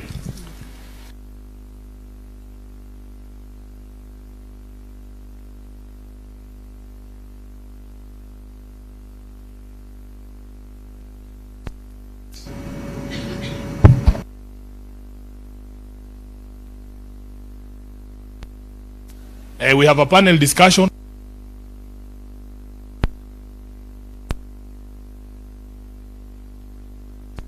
Noka huko Mombasa. The office says kuna huyu wakili, wacha tumtume, tunajua anaweza kufanya hiyo kazi. The first time nimeingia kwa studio mimi, unaenda kuongea juu ya chama na wadosi wote wako huko Tononoka. Unajua hiyo pressure. Lakini you walk in there because you have been in that space, in that circle, you do what you can. And from that time onwards, they were no longer calling the office. They were calling me directly. You never know, just be in those spaces. But sisi, in terms of support, we will support in terms of making you aware of the opportunities that are available. Sindio? So, let us just be in this space, Letitia. Let us be in this space. You never know what opportunities will emerge for us to work together. But for as long as we know each other, it is very easy and possible for us to open doors for each other. I think I have answered all the three. I can see, what is the issue, boss? You want to go live now? Yeah, but you see, hii ndio tulisema musikize ground. Hawajamalizana na mimi. Lakini tutakuja tukue live saa 7, si ndio? Kuna swali zingine hapa tujibu haraka haraka. SG, before the next question, kindly allow me to recognize a friend and a partner who has worked with us, and she's in our midst. Phoebe from Oslo Center. Simama tu tukuone na utuwei. Hi Phoebe. Asante sana for the support. Much. Yeah. The Oslo Center really. Wasichana muendelee kujituma. Aya, patia huyu aulize swali, na tunataka kuwa kwa news. Leo tuko kwa news na nyinyi. Tunataka kutrend. So tuingie hapo saa 7 tu tuongee na watu. Na mtaniambia wale watu wataongea pale, mimi siongei. Na maswali mjibu. Hi young captains. Hi. First, I want to congratulate you.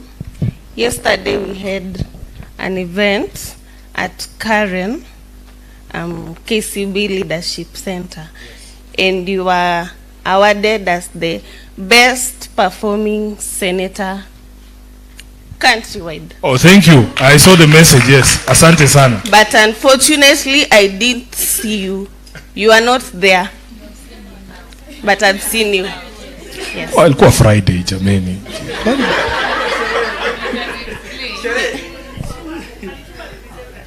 Okay.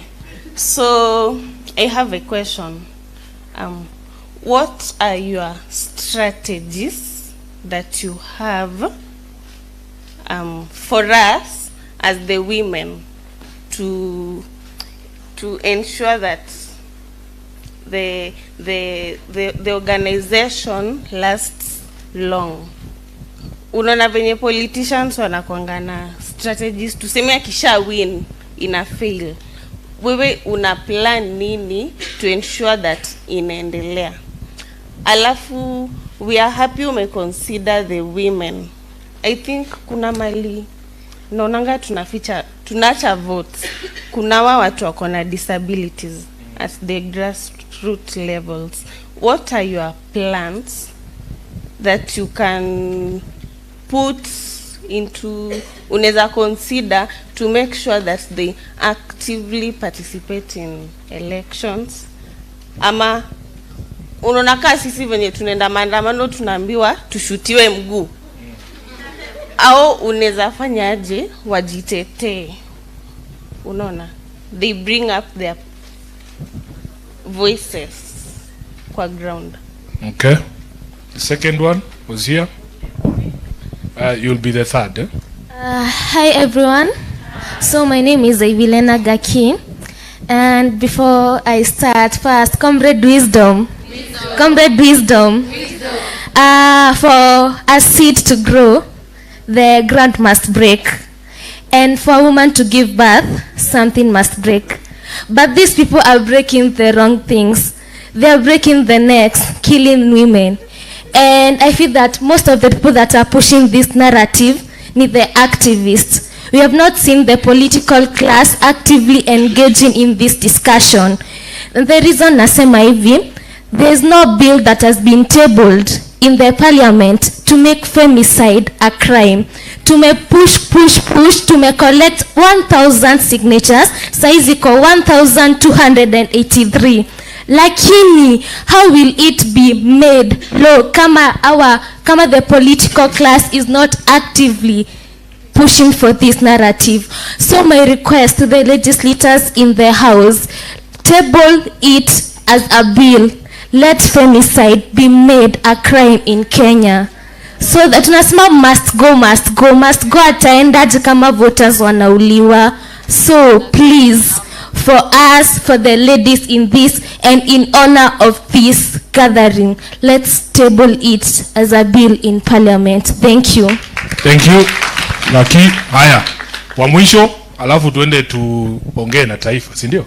Yes. Good afternoon, everyone. Yes, my name is Banis Kea.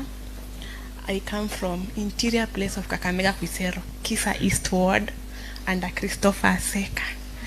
Yes, ODM. So ODM. I have a question. Yes, Joanne, I'll just answer you slightly kidogo, then SG ataendelea. We have ODM Disability Youth League under Nixon Kakiri. Coordinator wetu pia ni Benson Musungu. We really appreciate you for the effort you are trying. But my question is, I'll just back Joanne. I think use the mic. He was trying to ask what are the plans that are in hand to grow youth with leadership within the Disability League for the next upcoming generation. Yes, thank you. Thank you. Aya, very quickly, let's start with the question on the strategies to make sure that this particular group is sustainable. First of all, Beth has done this for, I think this is the third cohort, right? And my philosophy is very simple. Like when you plant a tree somewhere, everybody in those formative stages needs some protection, just some support for you to be able to find their way. We were supported as a young person. I've told you the story of the opportunities that have been given by this political party. Me, my strategy is to do the same for other young people, to be able to support you, to be able to protect you, to throw that cordon around you, to be able to provide fora for which you can show your talent as a political animal, because nobody will ever know your song if you are never given the mic to be able to sing it. So my assurance is this, and Beth is here, the Oslo team is here. They have been very supportive. We work with very many organizations. There are opportunities people get. We will send you to trainings. We will send you to travel. I mean, you will get opportunities. The people at Oslo are very good. They send the youth league to Denmark every year. I think there's groups of people who are going to Denmark to be able to learn from other people, to Norway, to Sweden. We have the Center for Multi-Party Democracy as well. There are many, yeah. So the good thing with being in a party is that you have now access to all of those opportunities, as opposed to if you are just out there in the wilderness. Because as SG of ODM, the CEO for CMD will write to me saying, Sifuna, we need 5 young people who we can take to a training course in Madagascar. So that email will never go to a leaderless movement. Who will they send that email to? Yeah. Yeah. Yeah. Yes. I was active in Young Campaigns, and the youth league identified my abilities. And this year we had the Piper Academy, where they train young politicians in Africa, where they do the training in Kenya, Uganda, and Tanzania. So it was the first time I was actually catching a flight. Correct. Because of ODM. Pige makofi. Sasa, you see, you have living testimonies all over the place, and that is the good thing of being in an organization. So we will continue to support you, and I'm telling you, for as long as you have wanasemanga nini, there's basic requirement for you to be a political animal. You have to be a bold person. You have to have things to say, and you should be able to say them without fear. And you mold that talent, and you will become a leader in this country. As she has said, we have Persons with Disabilities League, headed by a gentleman called Nixon Kakiri, and they do a fantastic job. They do a fantastic job.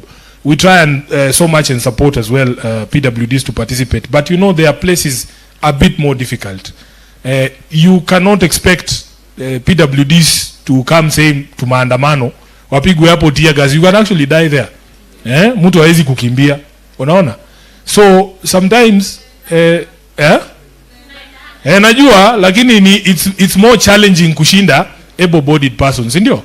It is more challenging, and I wish we had a state that actually protects everyone, because nobody needs to run in this maandamano. Tumefanya maandamano na huyu jamaa, yani you are just walking. You are just walking. You are not destroying any property. You are not beating anybody up. You have not attacked a police. Na wanakupiga wewe tear gas. You have seen us. You have seen us. Mimi nikiconfront OCS na muuliza sasa unanipiga tear gas ya nini boss? I'm just walking. Just walking in the streets is supposed to be a crime. Then they tell us that tupigwe risasi kwa mguu. We need to change this country. Gaki, femicide is actually a crime in this country. It is a crime to kill any human being of any gender. But I want to encourage you, young ladies, wacha niwaambie tu ukweli. Ama boyfriend hawaishangi. Ukiwa kampo, isikuwe serious sana. Mimi ndo nawaambia, in fact nataka tusikizane hapa kitu moja. Now you because now we know each other, you will be the ones to invite us to your campuses to talk to you and your students there. Let me tell you, I tell young men, mtu kama mimi ukiniona hivi, nimekataliwa mara ngapi? Mara mingi. I mean, si lazima upewe, na kuambia ukweli. Hata sisi hata mimi nimekataliwa mara mob. Si eti ni kitu ati unaua mtu juu yake. Hala? Unaenda unaoga unarudi soko. So hii kitu kwanza kampo mtu asikudanganye. Hizo relationships msichukulie serious sana. Wewe soma upate degree yako utoke hapo. The relationships that will matter are the relationships that you will have when you can stand on your own feet. I'm telling you. Mimi hata nikihesabu watu wamenikataa hata mnaweza shangaa. Ni wengi. Hata wife yangu mwenyewe tukiwa kampo alinikataa. Sasa hii ni story nimesema mara ngapi? I've said this story so many times. Lakini nilirudi ground, nika strategize, tukaoga. Unajua pia dem anataka kuona pia mtu anakaa uwezi aibisha tu dem, hata dem hataki kuonekana na wewe mbele ya mabese zake. Utafute pia kakitu, hata akisema anataka kuona movie ama anataka kushika mzinga ama county. Lazima pe kimateli hivi boss. Lazima ujitengeneze pia wewe, ndio hata By the time sasa alikuwa anarudi tukikutana like 10 years after kampo, pia mimi ni kitu sana. Akaona ai kitu si mbaya, tunaweza ongea. So you have to work on yourself. Hii mambo ya kuuana kampo ati kwa sababu ya mapenzi, hiyo kitu ni kitu ya ufala sana na inafaa iishe. But taking the life of a human being, it doesn't matter the circumstances, is actually a crime in this country. You have seen that many of those people who have been charged, kama ule dem alipatikana Thika ameuliwa, si walishika hao makara wawili walikuwa involved. All of them are facing prosecution as we speak. In this parliament, Beth, we have discussed this issue on many occasions. Many occasions. I remember there was a motion in the Senate last year and also in the National Assembly to condemn this question of killings. And there is no justification. There is no justification for you to... Yani, hata kama umeenda kuona boyfriend, that is not to... Mtu asikuje kukuambia ati wewe mwenyewe ulijiingiza kwa hiyo shida. Hakuna kitu kama hiyo. You didn't go there to die. It doesn't matter what you are going to do. You did not go there to die. That was not part of the deal. Mtu kama mumekosana yeye kuache uende kwenu. There is no justification for young people to die in those circumstances. And we as leaders will continue to support. So, yes.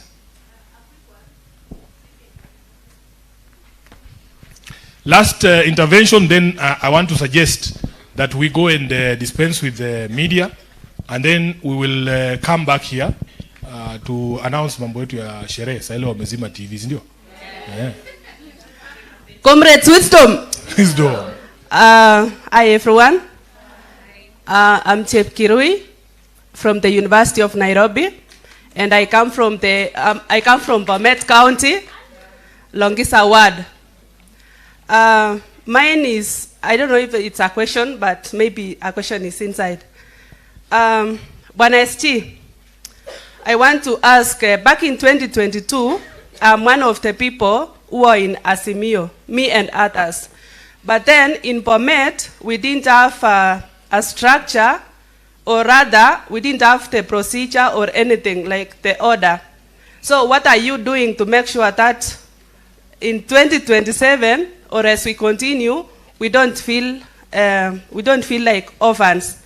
For example, in 2022, the only connection that I had, that I know personally and he know me personally, is Papu Owino. But catching him, kumshika, was ni sawa, tunakuelewa. You understand? Kumshika haikuwa rahisi. So what are you doing? And another thing is that I can tell you for sure, in Bomet, we have untapped, is it opportunity, yes, for ODM, because we have always been, tumekuwa kando, aturiso na wengine, so musinione kwa hiyo pande ingine hiyo. We always have people who are deviant. Yeah, we have deviant spirits in Bomet, but we don't have the right structures and all. To finish, where is Bwana Oketo? I'm also single.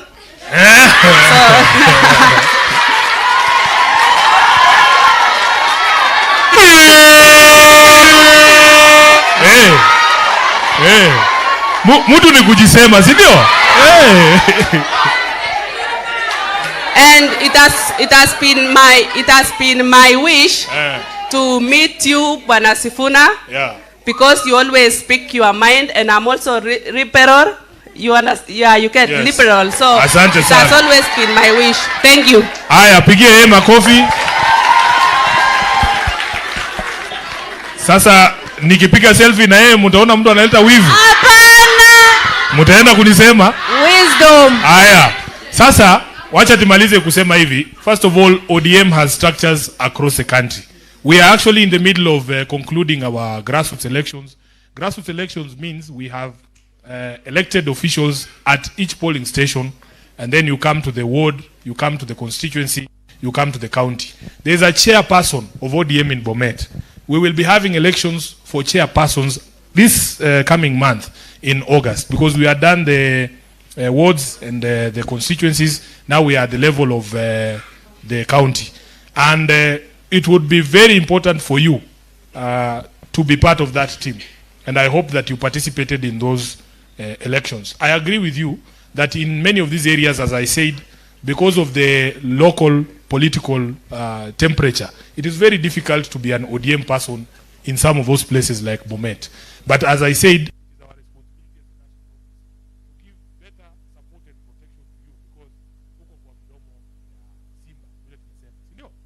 sasa nataka tufanye hivi, tunataka tuende pale tuongee na media ya Kenya. Sasa nataka mnipatie watu watanisaidia kuongea, kwa sababu Kimbali ya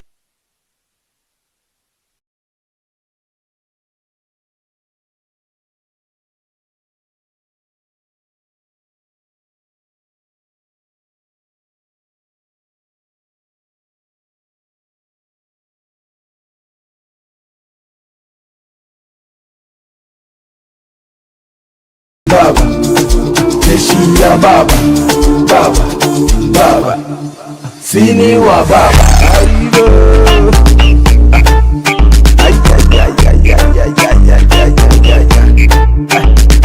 Aibo, goza, goza,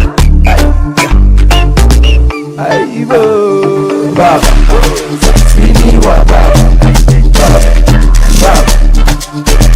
Ya baba, baba, baba, sini wa baba, baba, baba, jeshi ya baba, baba,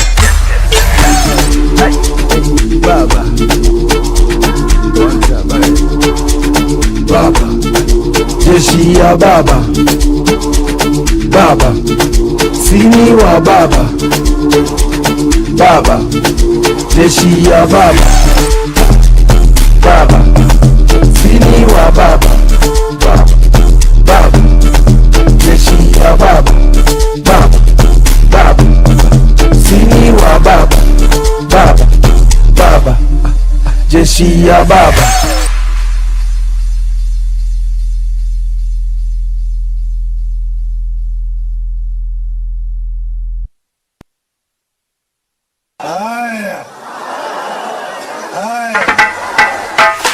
A main switch production. Braja, baba, ay ay ay ay ay ay ay ay ay. Sini wa baba, baba, jeshi ya baba, baba, sini wa baba, baba, jeshi ya baba, baba, sini wa baba, baba, baba, jeshi ya baba, baba, baba, sini wa baba, baba, baba, jeshi ya baba, baba, baba, sini wa baba. Aibo, ay ay ay ay ay ay ay ay ay ay. Aibo, goza, goza, aibo, baba, sini wa baba, baba, baba, jeshi ya baba, baba, baba, sini wa baba, baba, baba. Good afternoon, members of the press. Are you ready? Are you ready?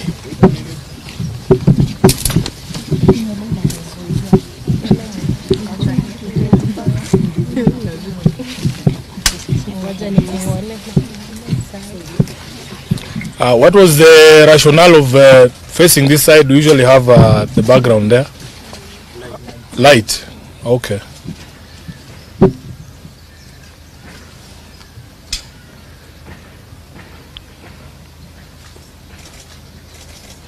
So I'm waiting for you, right?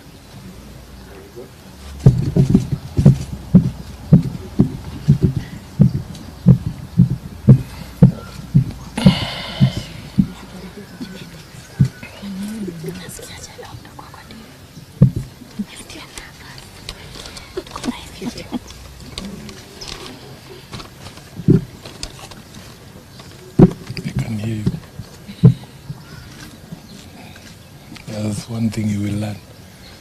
The mic is always live. Bro, unaweka watu wote hapa saa tano juu ya mtu mmoja. Si tuendelee? If the rest of you are okay. Eh? Si ndio umekuwa kituharakisha hapo. Tulikuwa tunataka tukuje one sharp. So I think we can start. We can start. Ladies and gentlemen of the press, before you here, we have a young captains, which is a chapter of the ODM Women League that focuses on young women in politics.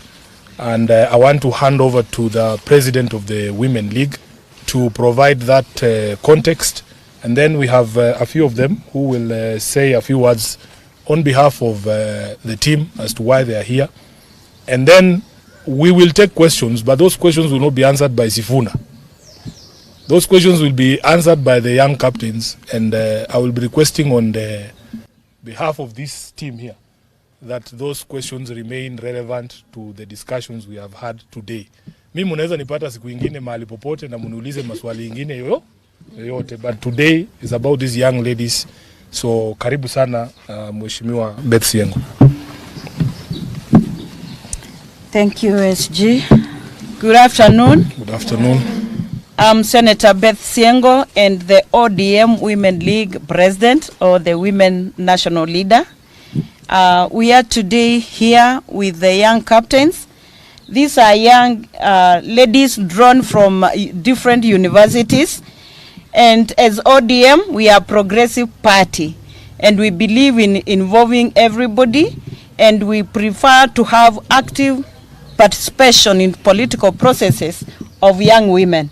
Our mentorship is practical, and that's why we are here today to launch the Young Captains Chapter 2025.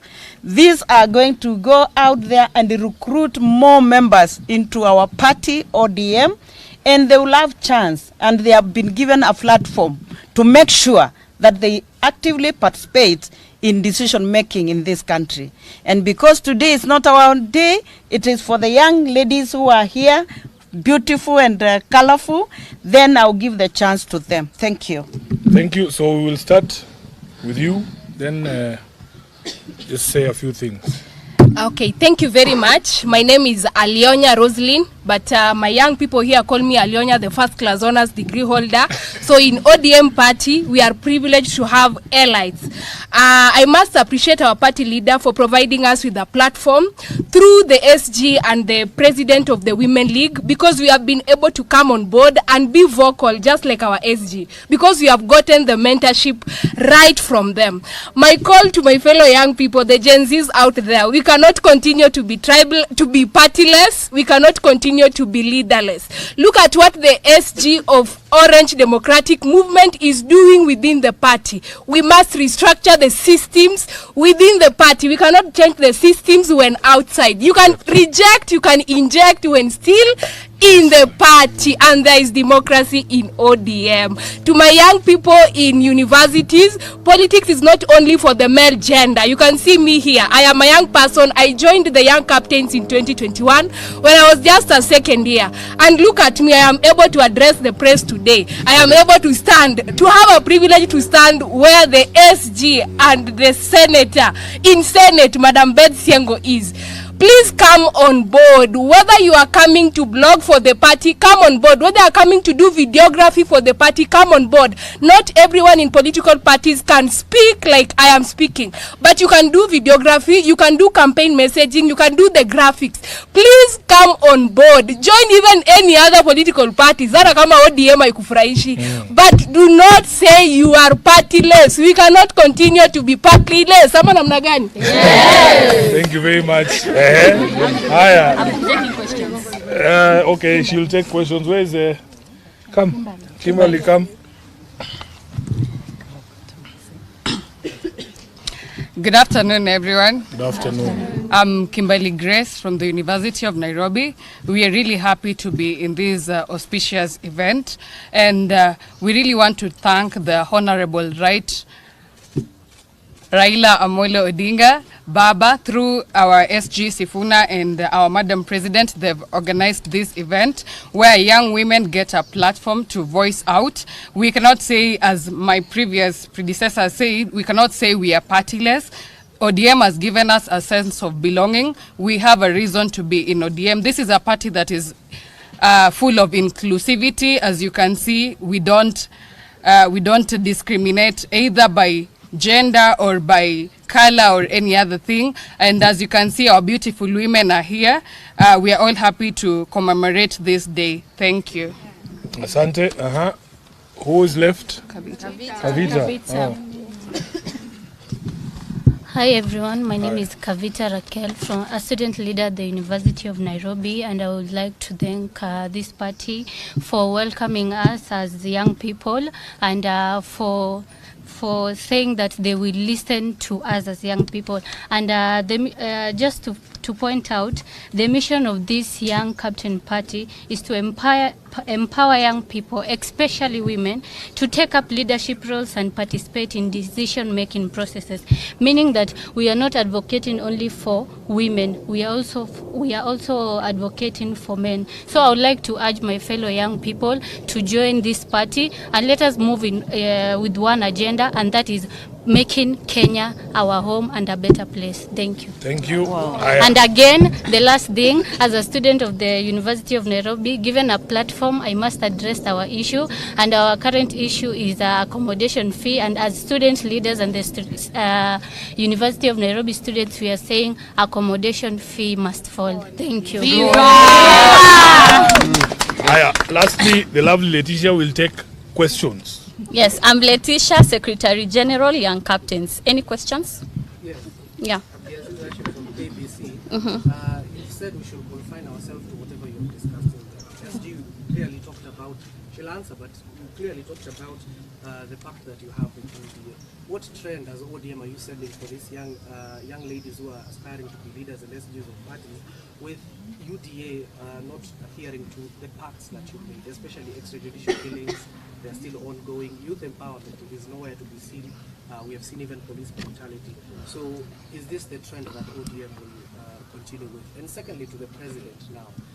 Umi is under you. She is a nominated member of parliament of ODM. She clearly stated rigging will happen. That was not Umi. Was Do not you know Umi. Umi? Yes. You don't know That was Umi? not Umi. Okay, anyway, answer first. The main aim of launching these young captains is to bridge the gap between the old generation and the new generation. And as you see, our SG here, actually it's not about UDA, it's about what we are under ODM Women League, and ODM Women League is under ODM. So as young captains here, we are not under UDA or any other party. We are under ODM and ODM Women League. And our main aim is to bridge the gap, because we want us young generation to be listened to. Correct. Yeah, and we have used ODM Women League and ODM party so that we can address our issues, and our issues will be heard. Yes. Thank you. Any other question? Yes. No, she's the only one answering. I'm questions. answering on her behalf. Okay, I'm David Shagina with K24. Yes. My question will quite reiterate what Abby had asked. So, does it not disturb you that ODM, the party which you're under, is having a pact with the leading party in the country that is not heeding to the fundamental values, such as value for human life, like the SG had mentioned? We are under ODM, right, as I've told you before. And whatever ODM has agreed with UDA, we agree because we are under ODM party.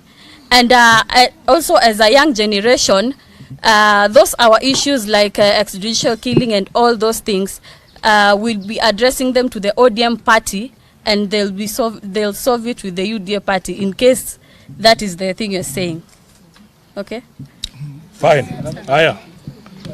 Your party leader recently said that the country needs an intergenerational conclave.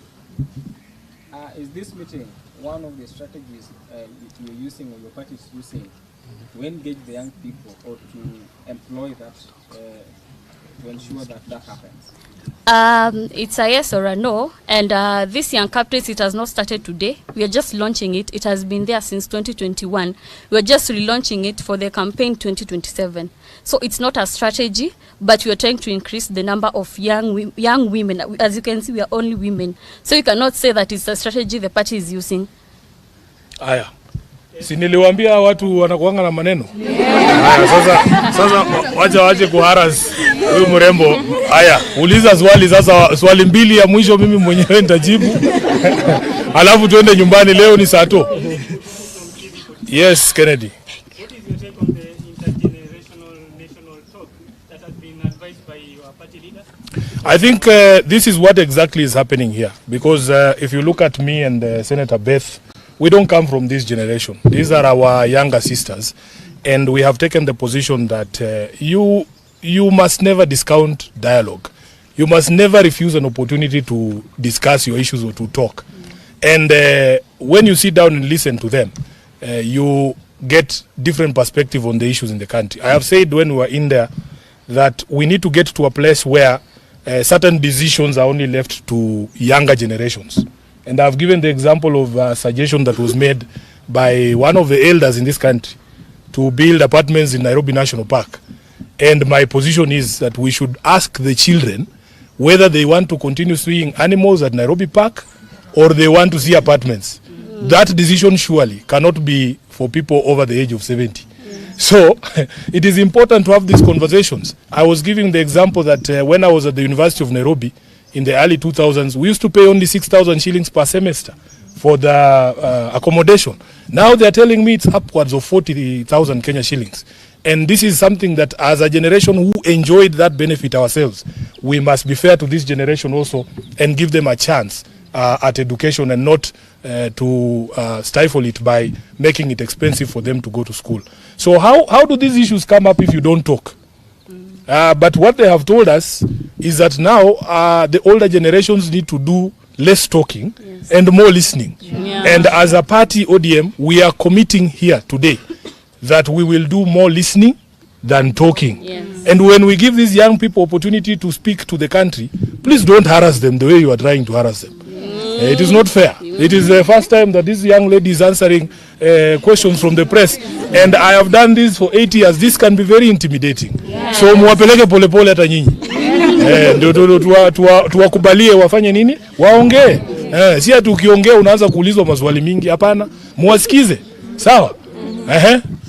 My name is Omala from West TV. My question to you as SG, you've expressed your regrets as a party signing an MOU with you. So do you consider getting out of the MOU or you have to... That's not a decision for Sifuna. That is not a decision for Sifuna. You know how decisions of ODM are made. They are made after meetings of organs of the party. Yeah. There is an NDC that has been called for October, is it? Yes.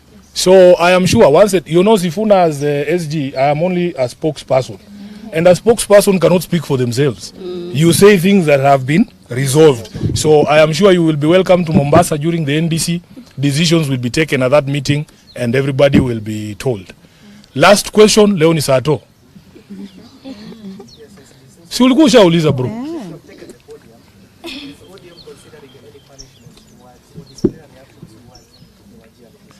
First of all, let me tell you that as a party we already condemned any member of parliament or any person standing up to claim that they will interfere with elections. As you know, ODM has been a victim of election rigging for many, many elections. So it is not the position of ODM to countenance, to support, or to even condone the thought of interference with elections. These young people will tell you that they are waiting.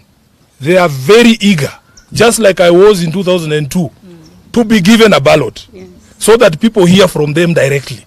So anyone who will tell you that you can come and speak and say this is how you want the country to go, and then somebody comes and changes that election, wametuambia haitakalika, hakutakalika huko Kenya, na haitakubalika mtu yoyote kuinterfere na uchaguzi, si ndio? So we condemn in the strongest term any person, be it from ODM, be it from any other political party. And as I've said, we have institutions in this country We have the IEBC, who used to summon us every day to their boardroom when Chebukati was a chair. For even a minor infraction, I would find myself there answering questions every day. We want the IEBC to summon these people who are threatening to interfere with elections, not just condemn in a letter. We want them to be summoned there. And the NCIC, because we all know what happened in 2007. The precursor of the violence was the interference of the elections of 2007. So anybody who's talking about interference with the election is actually a threat to this country, and they must be dealt with. I want to call the NCIC and IEBC. Summon these people. ODM will not protect anyone, even if it is from within our ranks. Thank you. I want us to...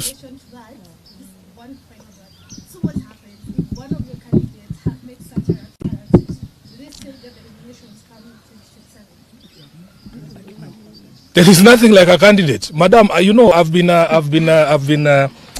leader of this political party for 8 years now. I wish political parties had the powers that people imagine we do have. All of us, a political party only exists for politics. If, for instance, today I go and beat my neighbor at home, that is not a matter you ask ODM, what are you going to do to Sifuna? That is criminal conduct. That is why we are saying there are institutions who should enforce the law. If I go and break the law there, today I go and drink and fight in a bar, you don't ask Raila, what will you do to Sifuna? No. I should be arrested in the police and be taken to court, because political parties don't enforce criminal law. There is institutions for that. That is why the police exists. So anybody breaching the law, breaking the law, should be subject to the law. And that's what we are saying. For us, we can only condemn and disassociate ourselves from such pronouncements as believers in democracy. Thank you very much. Mungu wabariki. Always a pleasure to have you here. Asanteni sana.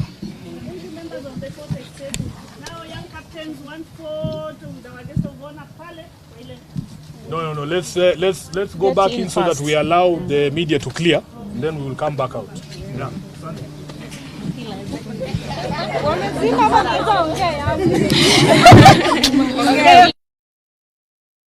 Sini wa baba, baba, jeshi ya baba, baba, sini wa baba, baba, jeshi ya baba.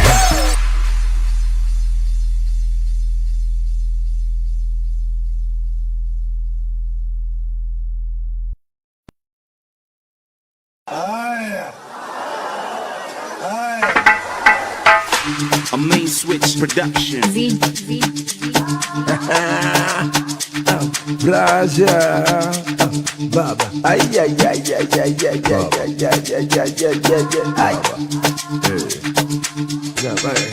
Sini wa baba, jeshi ya baba, sini wa baba, jeshi ya baba, sini wa baba, jeshi ya baba, sini wa baba, jeshi ya baba.